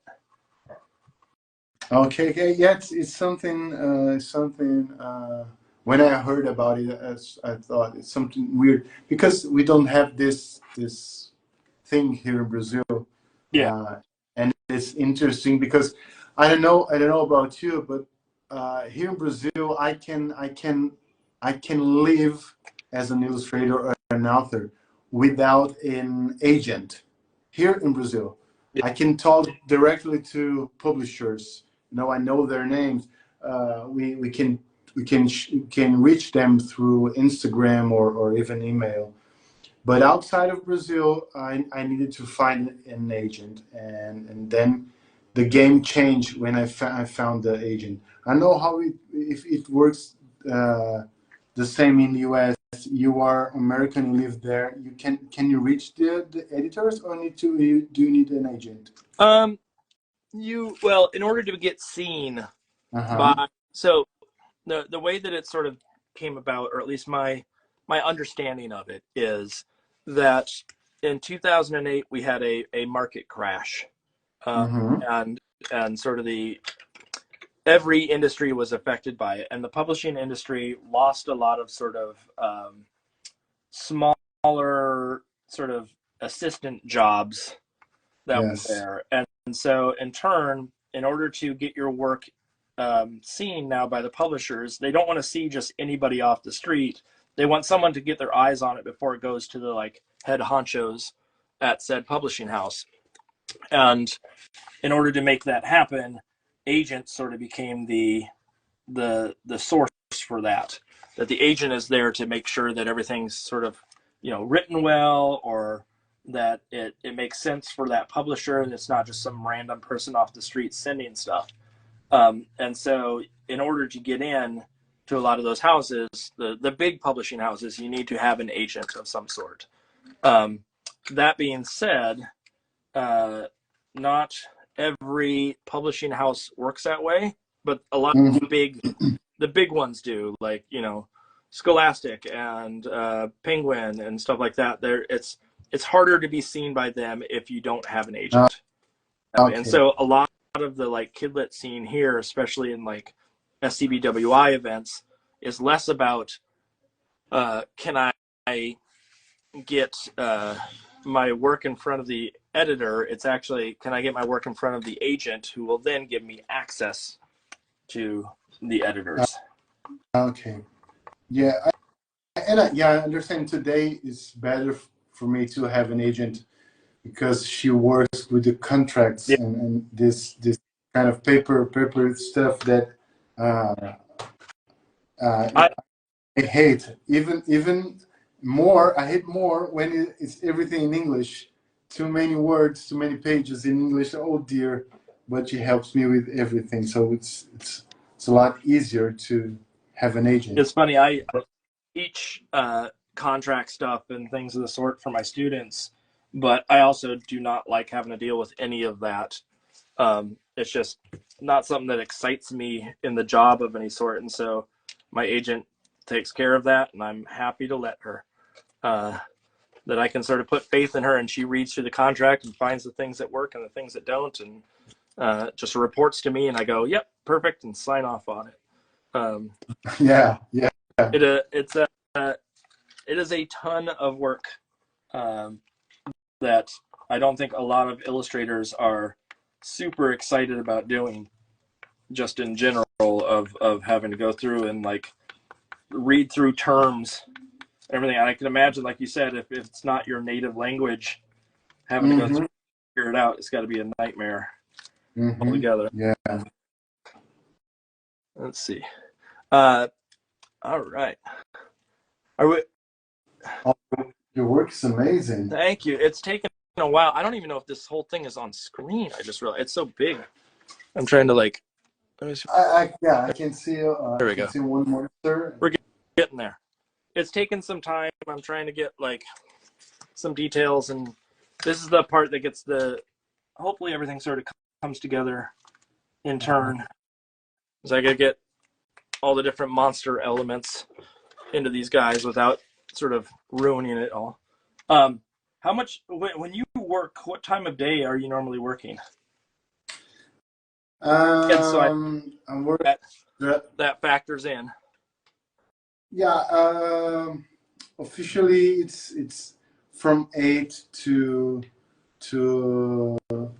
12, and then from maybe 2 p.m. to 6 p.m. Okay, so it's your sort of standard. Yeah. I'm not that kind of artist that works at night or I don't know the crazy time to work. Because with my kids school time and we need to be keep everything on track. This is the best time for me to work. So I do this when they go to school. We go we are going to the gym in the morning, and then I return and start working on my work, and my wife helps me in the morning, and then we go to the lunch and we rest a bit, so we are together with the kids at the lunch, and then I work until 6 p.m. and 6 p.m. my little one comes and said, "Dad, now it's time to play. Let's play right now." Yeah. And I need to leave my job, and then they go to the bed at 8 p.m. and then we have a free time with my wife. I don't like to work. I like to keep this time to work and time to family, and then I don't like to work at on the weekends too. I think that's not healthy for us. Yeah, no, I started a policy that basically weekends are off limits, and it's I break that every once in a while if there's some major deadline or something just happens to have to fall on that time frame because I couldn't get to it. But I have the same mentality that just like there's a time where I don't want to touch either family time or I just literally need a break. Like I don't want to. When I'm on deadline, I don't want to have to be working all day and then also all night and weekends. Like it's just, I agree with you. It's just not healthy as a long-term. Yeah, and I think that my kids, they're growing, and there will be one time when they will not be wanting to play with me anymore or be with the dad, or they will grow up. Now is the time for me to spend with them. Yep. And this is like a sacrifice for me sometimes, but I think that it's worthy. You would regret Doing this. later if you didn't. Put it that way. Yeah. I'm trying to wrap this up. We have until about 6 o'clock my time. I don't. What time of day is it there for you? It's 1 hour. It's like almost it's 6:37 right now. Okay. I was gonna say we have until, so in your case till 7 before Instagram kicks us off. I'm trying to get this to a point where I'm happy with it, so I can I don't have to touch it again. Are you the type of person like you like to sit down and just get through the work and then not have to look at it again, or is it something that you don't mind going back to it later over time? Like you said, like need to start and finish one piece at the same time. Yeah. No, I don't have problem of leaving the illustration in the middle and then return to that on the other day. Sometimes it takes more than 1 day to finish one piece, and so I can leave that and return later. No worries. Figure out one last little thing I want to do here. Yeah, I'm the type that like it hurts in my brain to go back and have to rethink. And I said this on, I think it was last week I even said this, that one of the challenges of working with traditional materials is having to remix colors and remember why I made something is an absolute nightmare, especially when it's like purely mixed colors and it's not straight out of the tube. I have to sit there and remember like what proportions and whatnot. And so if I can do it in one sitting, it makes it a whole lot easier on me, but it doesn't always mean that it's the way that I work. Sometimes deadlines or it's literally like 3 a.m. during a deadline crunch, and I just can't go any longer without passing out of some sort. What did you go to school for art specifically? No, I just graduated in advertising, and then That's right. I did how can I say right after master's degree, so like specialization in graphic design. Okay. Gotcha. I was wondering about like, did you go through that process of in school having to pull all-nighters and stay up to ridiculous hours because you had, homework that was due of some? Oh yeah. Wait, are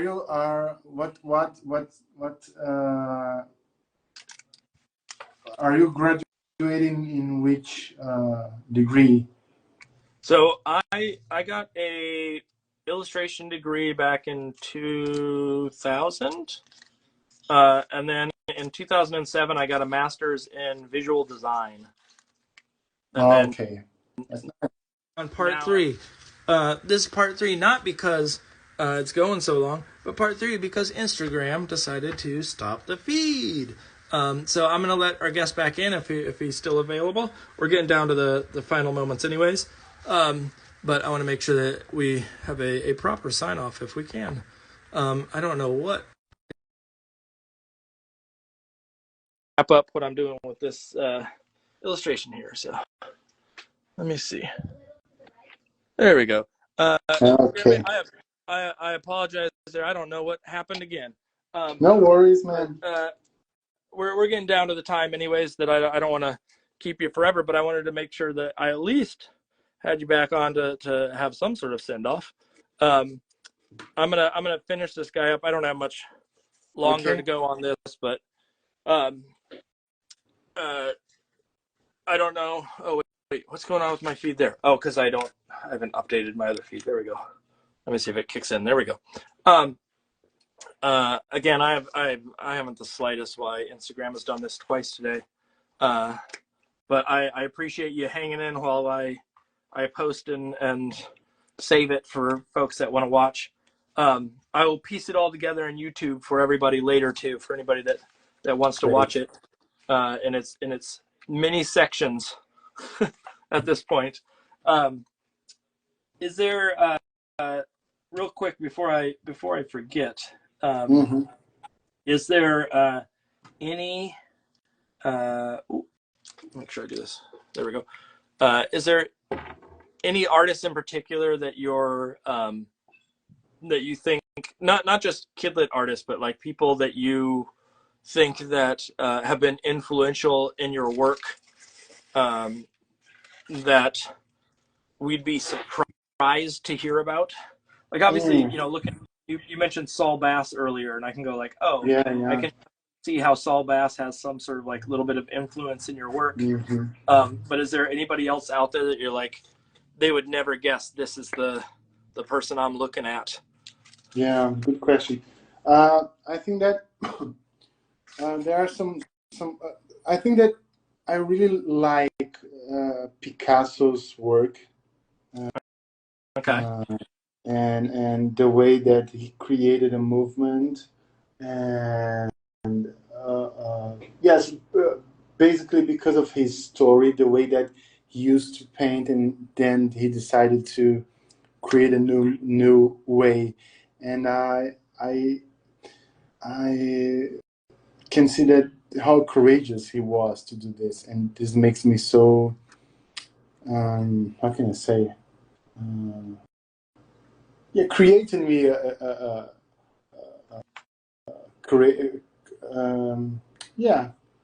courage to reinvent myself every time. And another guy that I really like his work is Basquiat. Okay. Yes, I remember one time in my life, and I was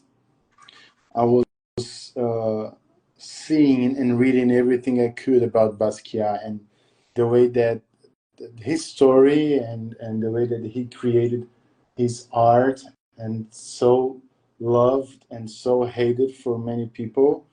I really enjoyed his work too.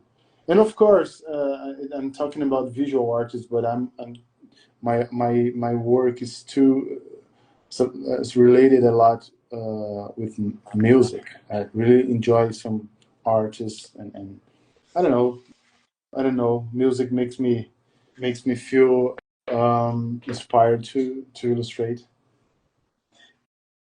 Is there any artists, like, or any musical artists that you're like, that are superstars for you? Oh, there are so many. Music is a problem for me because I like a lot of people, but I like Beatles. I like um, I like U2 songs. I like the Brazilian movement, the bossa nova artists like Tom Jobim, and I was gonna say, if you didn't like bossa nova, I love bossa nova. I love. okay. I was listening to bossa nova in my car yesterday when I took kids at school, and they said, "Oh, Dad, this is so boring," but I felt so relaxed while listening to this, and I love bossa nova. Yes, and I like that album that Frank Sinatra did with Tom Jobim, the biggest artist in Brazil, and Sinatra sang the song "Girl from Ipanema." It's this is a lot of Brazil. I feel like you can't type into any like Spotify or any of those sites bossa nova without getting the girl from Ipanema. Yeah, you cannot. At least like 5 times. It will be there. It will be there. Do you know the band Kings of Convenience? Yeah, I know. I was gonna say they got that same sort of like, they're not from the area, but they have a bossa nova sort of vibe to them and some of the arrangements they have. Yes.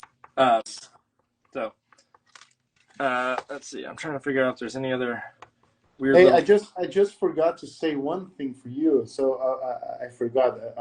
I'm sorry. I would say congratulations for your 100th episode. Hey, wow, 100 episodes. This is crazy and great. You made it. You're the 100th person. You're the star. No, this is it's interesting because I had no idea really how many I've done of these, but it's been 2 years, pretty much every week. Yeah. Of doing this, which is nuts. And looking back, like the work was very different at the beginning and whatnot. But it's this would not happen if it weren't for folks like you jumping in and saying, yes, I'll join you for the night or for the day or what have you. And it's been an exciting ride. I'm at the point now where when I posted that, lots of people were saying congratulations, but I'm also looking at the artists that I like going like, who else should I have on? Because we got to build a list for the next 200. Yeah. I don't know if I'll last that long. I may be old and dead by the time that we get to that that number, but we will see. But with this 100 episodes, you did a great job for the artist or for illustration artist community. Yes. Yeah, I mean that's been the thing. Like originally, this started out as I'm doing this because I'm bored and I need someone to talk to during the pandemic. That's sort of where it started from, but now it's slowly evolved into a like educational thing for folks and has turned into a bigger, broader sort of interest for me. Let's put it that way. Like it's exciting to meet people, but also to share the love of kidlit and people's process and sort of not only how they work, but why they are who they are. And so that's why like conversations talking about sort of like things that are not always art related has been really fun too. Yeah. Yes. Congrats, man, for your patience, for listening to me, and I was a bit afraid because it's not my native language. And oh, you did great. Maybe you would not understand what I was trying to say, or I would not understand what you were asking, but I did my best. No, you did fantastic. I don't think there was any, because when you said that, I was thinking like, oh no, I hope this isn't too taxing on you to deal with, speaking in your non-native language. But you've done fabulous, and I think that, like I said earlier, you've been probably the most giving show and tell person that we've had on here, of willing to show things that are like projects that you're working on behind the scenes, which I know means a lot to folks that have tuned in throughout the years to be able to see, because there's quite a few folks that just tune in to listen, but I know there's quite a few folks that tune in to actually understand sort of why the industry works the way that it does. And so I really appreciate you taking the time to do all of that for those folks. It was my pleasure. It was really, really nice to talk to you today. All right. Well, I'm going to wrap up here. I only got a few little touches. And I will say thank you again so much for joining me and for sharing and for letting us into your part of the world and things of the sort. I really can't say thank you enough for all that you've shared today, and for the lovely conversation that you have helped provide. Oh, thank you. I just need to say thank you for this invitation. Yeah. Yes. Okay. Now you need to go and hang out with those kiddos. Yes, I need to go to the supermarket right now. At 7 o'clock at night? Oh yeah, now it's what is this my the free time to go there. All right. Yeah. Go get those kiddos there and have a lovely evening, and I will be in touch. Thank you, Mr. Hoffman, and yes, let's be in touch. All right. Thank you so much. Bye-bye. Bye-bye, guys. Bye.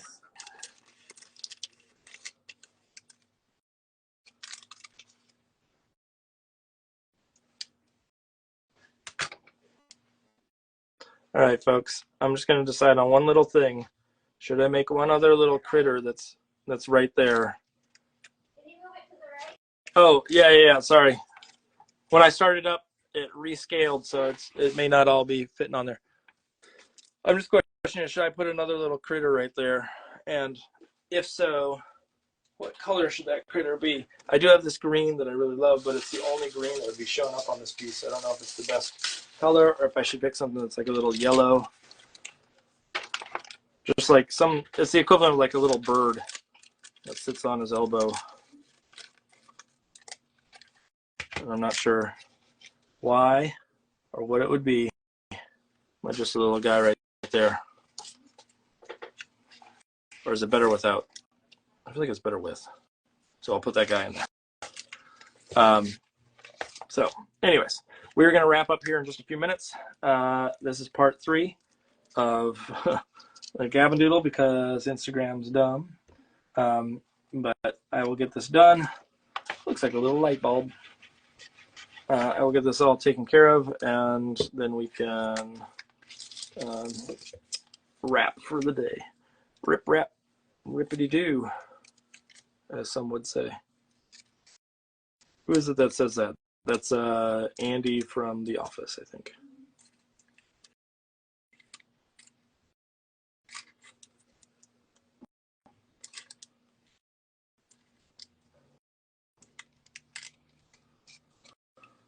I'll give him a little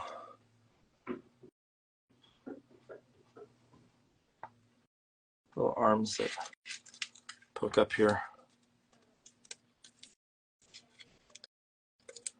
So while I do this, wait, let's see. Illustrator likes green. See, I do like that green. Let me see. Because the green is kind of fun because it's like the one standout thing, but like I already stuck down the yellow, but that doesn't mean I can't peel it up. Maybe I will do the green, just because it's different. Where is the blade that I need? There we go. It's not stuck, so I can just peel away. Peel. Is it still sticky there? I'll be able to just stick down this green one without anything, without having to glue it at all. Boom. Weird little green monster. I'm going to give him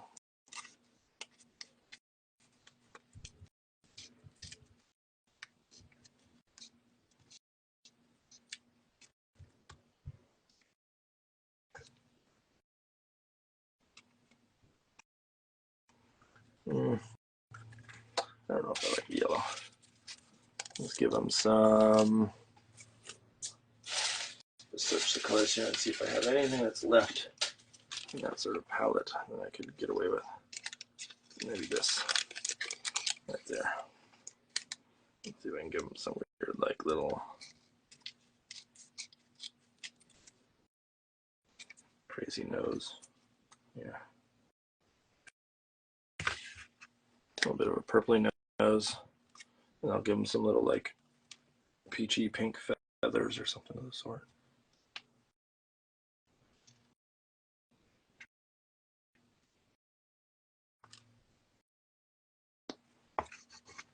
And I need whites for the eyes. There we go. Thank you, Illustrated. I see so much great info and whatnot. Let's see, where are we?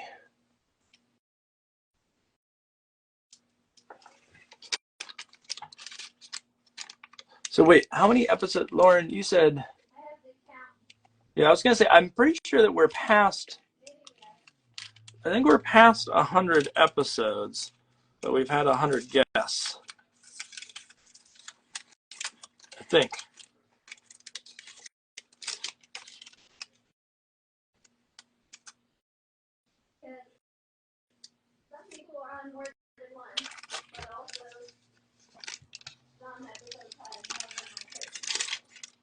Yeah.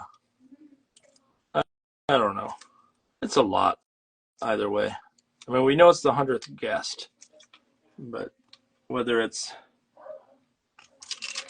100 episodes is a whole nother question, but so if people have questions, let me know. Let me try to wrap this up here.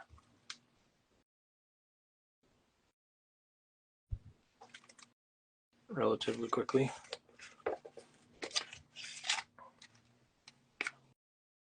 I saw a video of Christian Robinson working, and he had some interesting glue that he uses a little brush for.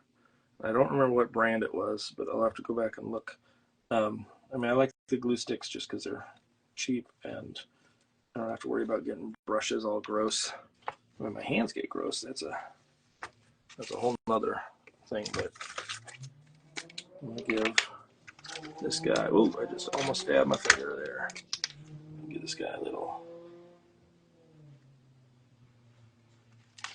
mouth like this. It'll have little teeth in it too. Just because it's weird. I'll give him some little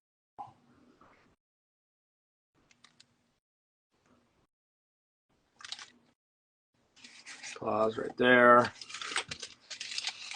We'll give him a little hat too eventually here.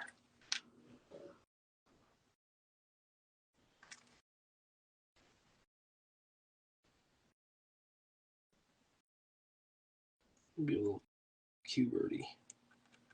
Oh, Q-birdie. Yeah, you heard it here first.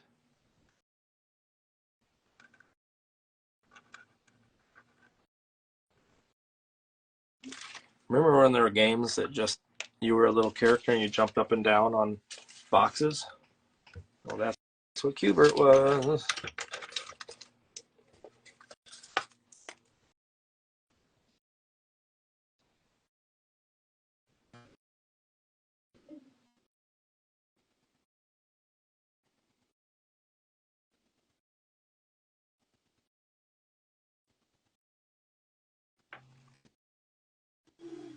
Wait for a little section on this to dry. And then, I don't know what these creatures are. They're weird combinations of things. This is my Freddie Mercury cat person. That's the only way I can describe them.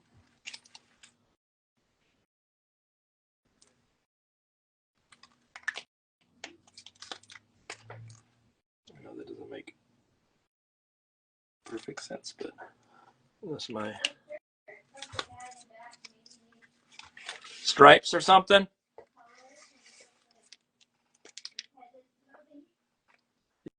Yeah, I was gonna do like something on that. I don't know what yet, but I wish I had more of that green because then I can put it there. I don't think I have any more of it. So I cut up the last of it. Oh wait, maybe, well, that's iffy. I might be able to get that. Ooh, I might. If I'm careful.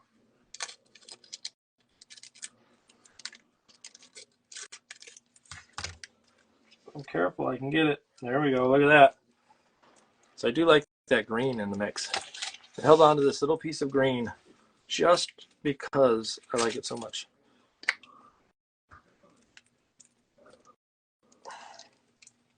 It's sort of like, it's kind of a gross colored green, but I dig it so much that I held on to this little scrap of paper for that long, knowing that someday I'd have a project that would make sense on it.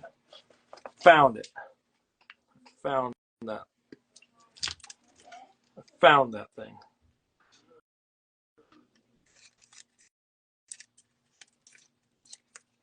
Except that looks like a star or something up here. So there's like 3 points of it. Let me see. If I did this, and I took another little section of it like so, put those up there like this, it might look a little bit like there's a star, and I could do another little thing right there. And that green shows up in a couple of different other spots. Can everybody hear my dork dogs upstairs having a good time?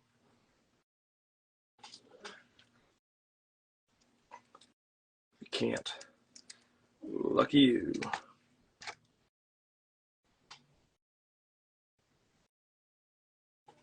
I have to listen to them non-stop. Being idiots. You idiot, Richard.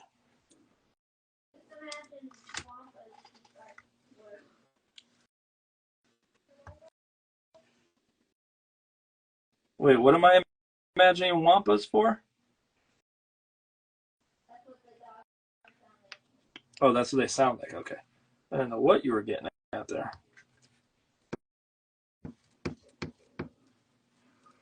Why will this one not stick? That's weird. All right. Well, cut another little piece here and get it done.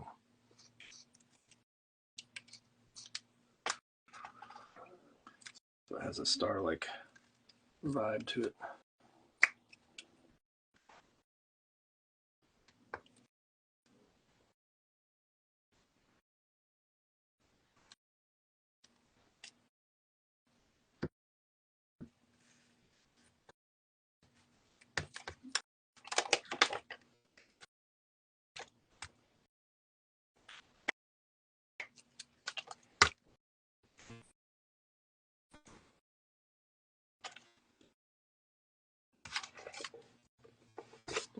Okay, almost done here. I feel like there was some illustrated. I like that on laundry day. How many pieces of little glued on paper do we find? We don't find a ton of glued on paper, minus I do when I go upstairs out of my studio into our main living room. I do find that I have little pieces of glued paper stuck to my socks. And at that point, yes, then I take them off, but it's not so much in the laundry. It's just that walking up the stairs that becomes the issue. I get little hands on here.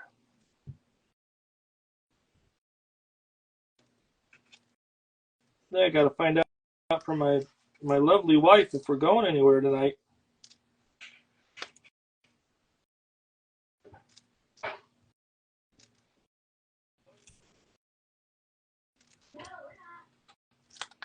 Okay, we're not. So that means I don't have to absolutely rush right now to get this taken care of. I'm going to put both of these over here because it's funnier if they're on the same side.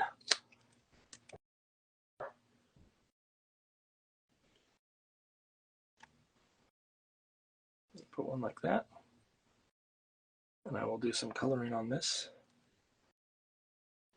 That green makes a difference. I love that green with a combination. I know it's some people might look at that and go like, yuck.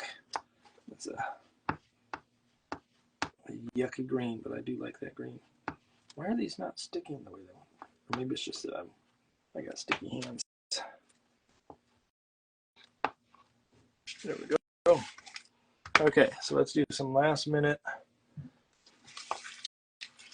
things on these. I'm going to go do some little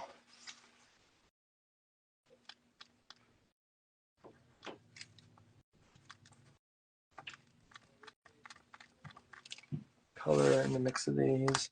That one needs a little bit of. Do I have a good green? Maybe I don't have a good green here. I thought it would, but we're all like green. I want a muted green. Maybe I just got to use like a brown or something like that. Get that knocked down. There's just a little bit of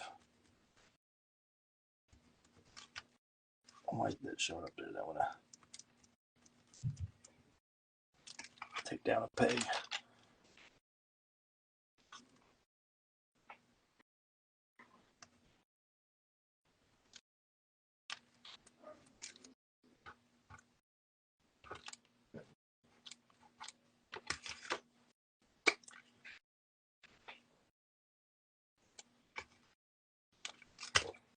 This is a weird piece for the night. It's my tribute to Ray Charles. Why is it Ray Charles? I don't know. Because he has sunglasses on, he's playing piano. That's it.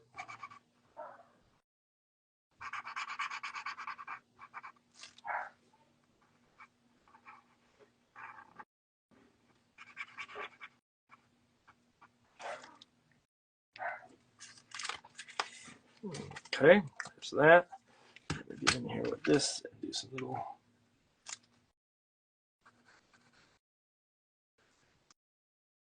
coloring underneath that. A little bit of yellow in the mix. And should that guy have a little like hat or something? I'm trying to figure out if he should have a little something. That's a horn on his head, not a party thing, but that's good enough. For now, let's see. Is there anything else that needs to happen? Or is it just weird altogether? That may end up being it. Let's just clean this off real quick. I'll have to do some digital touch-up on this.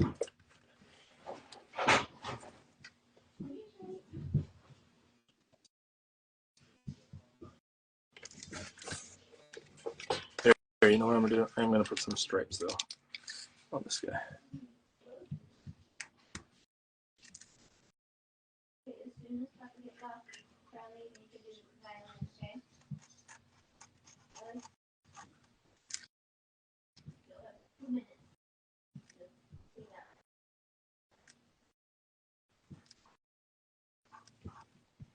I think my dogs are having dinner.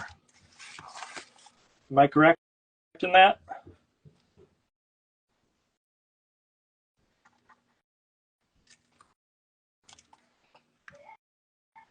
You know how I can tell? Because I hear rah, rah, rah, rah, rah, rah, rah.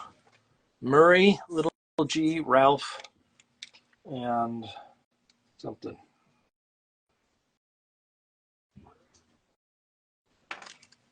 That's what Illustrated's saying for those names.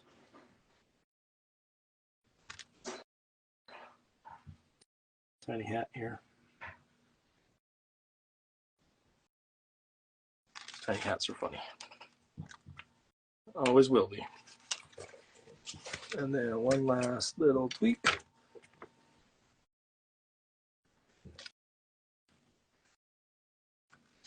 Look at these. Fingers to have a little bit of dimension to them.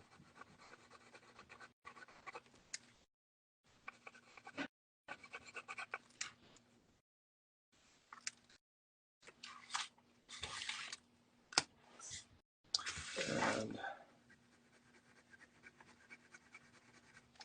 a little shadow underneath that guy.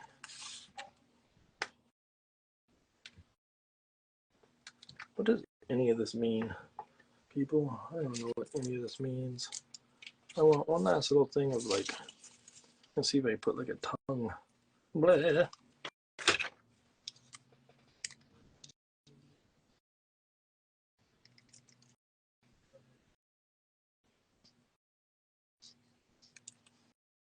Blah.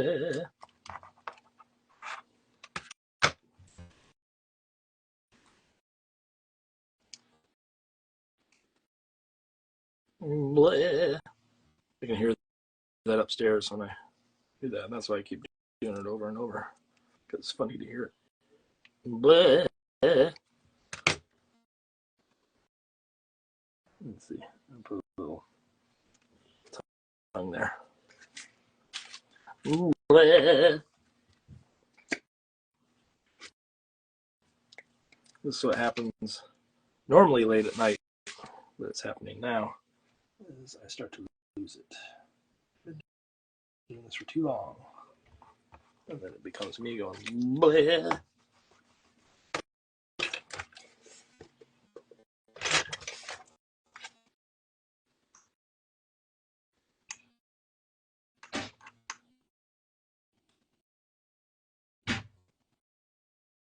Here comes trouble, everybody. Do the split. One more time. Bleh. Here comes trouble,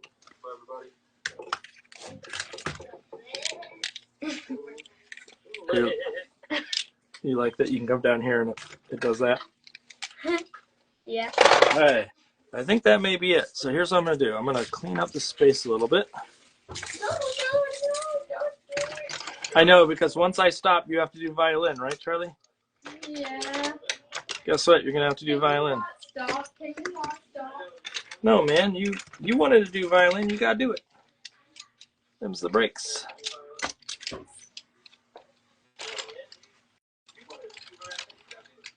All right, can you turn that off so we're not getting an echo, please? Do not stop.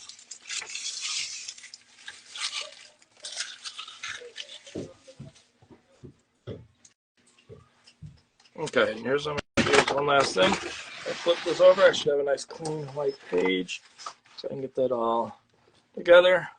What a weird piece I made in there. How do I make this?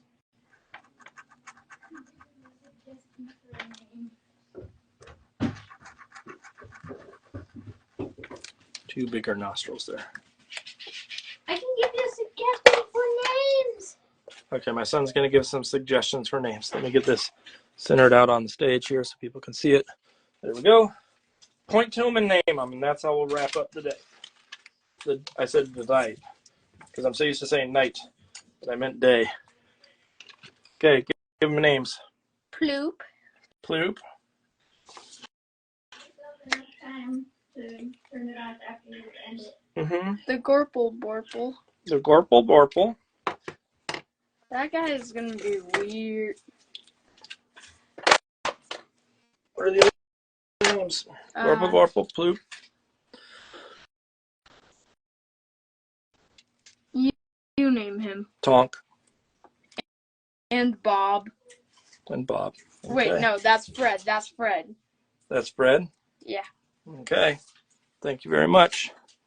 I appreciate your input. I want you to go upstairs and get your violin out. And I'm going to do, sorry folks, I'm doing one last thing because I have that little tear right there that bothers me. So I'm just going to add this on top of it.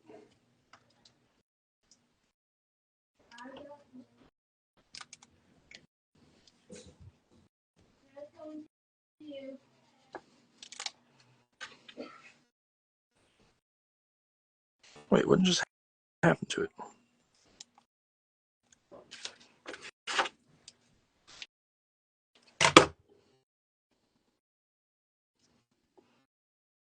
Okay, stay there. Don't shift on me. There we go. Wrap it to the back side. Okay, folks, that's it for the night. That's the piece. It's weird monsters playing piano or having a sing-along, karaoke, whatever you want to call it. Why? Don't know. I'll show you the sketch that started out as and what it ended up being. This is the sketch I started with. So you can see there's some similarities. And then it turned into this. And that's the piece for the night. Tune in next week. We have a little shift. I will do an announcement on Monday of we had someone that had to drop out last second. And so we have a lovely guest that will be joining us. Kayla Stark is going to be joining us on next Thursday at 2 p.m. And the guest, Carter Higgins, who we were going to have on, is going to be scheduled for a later date. So please, please, please tune in next week on Thursday as we continue into the 2nd century of Gavin Doodle. All right, y'all have a lovely evening, and I'll see you next week. Bye.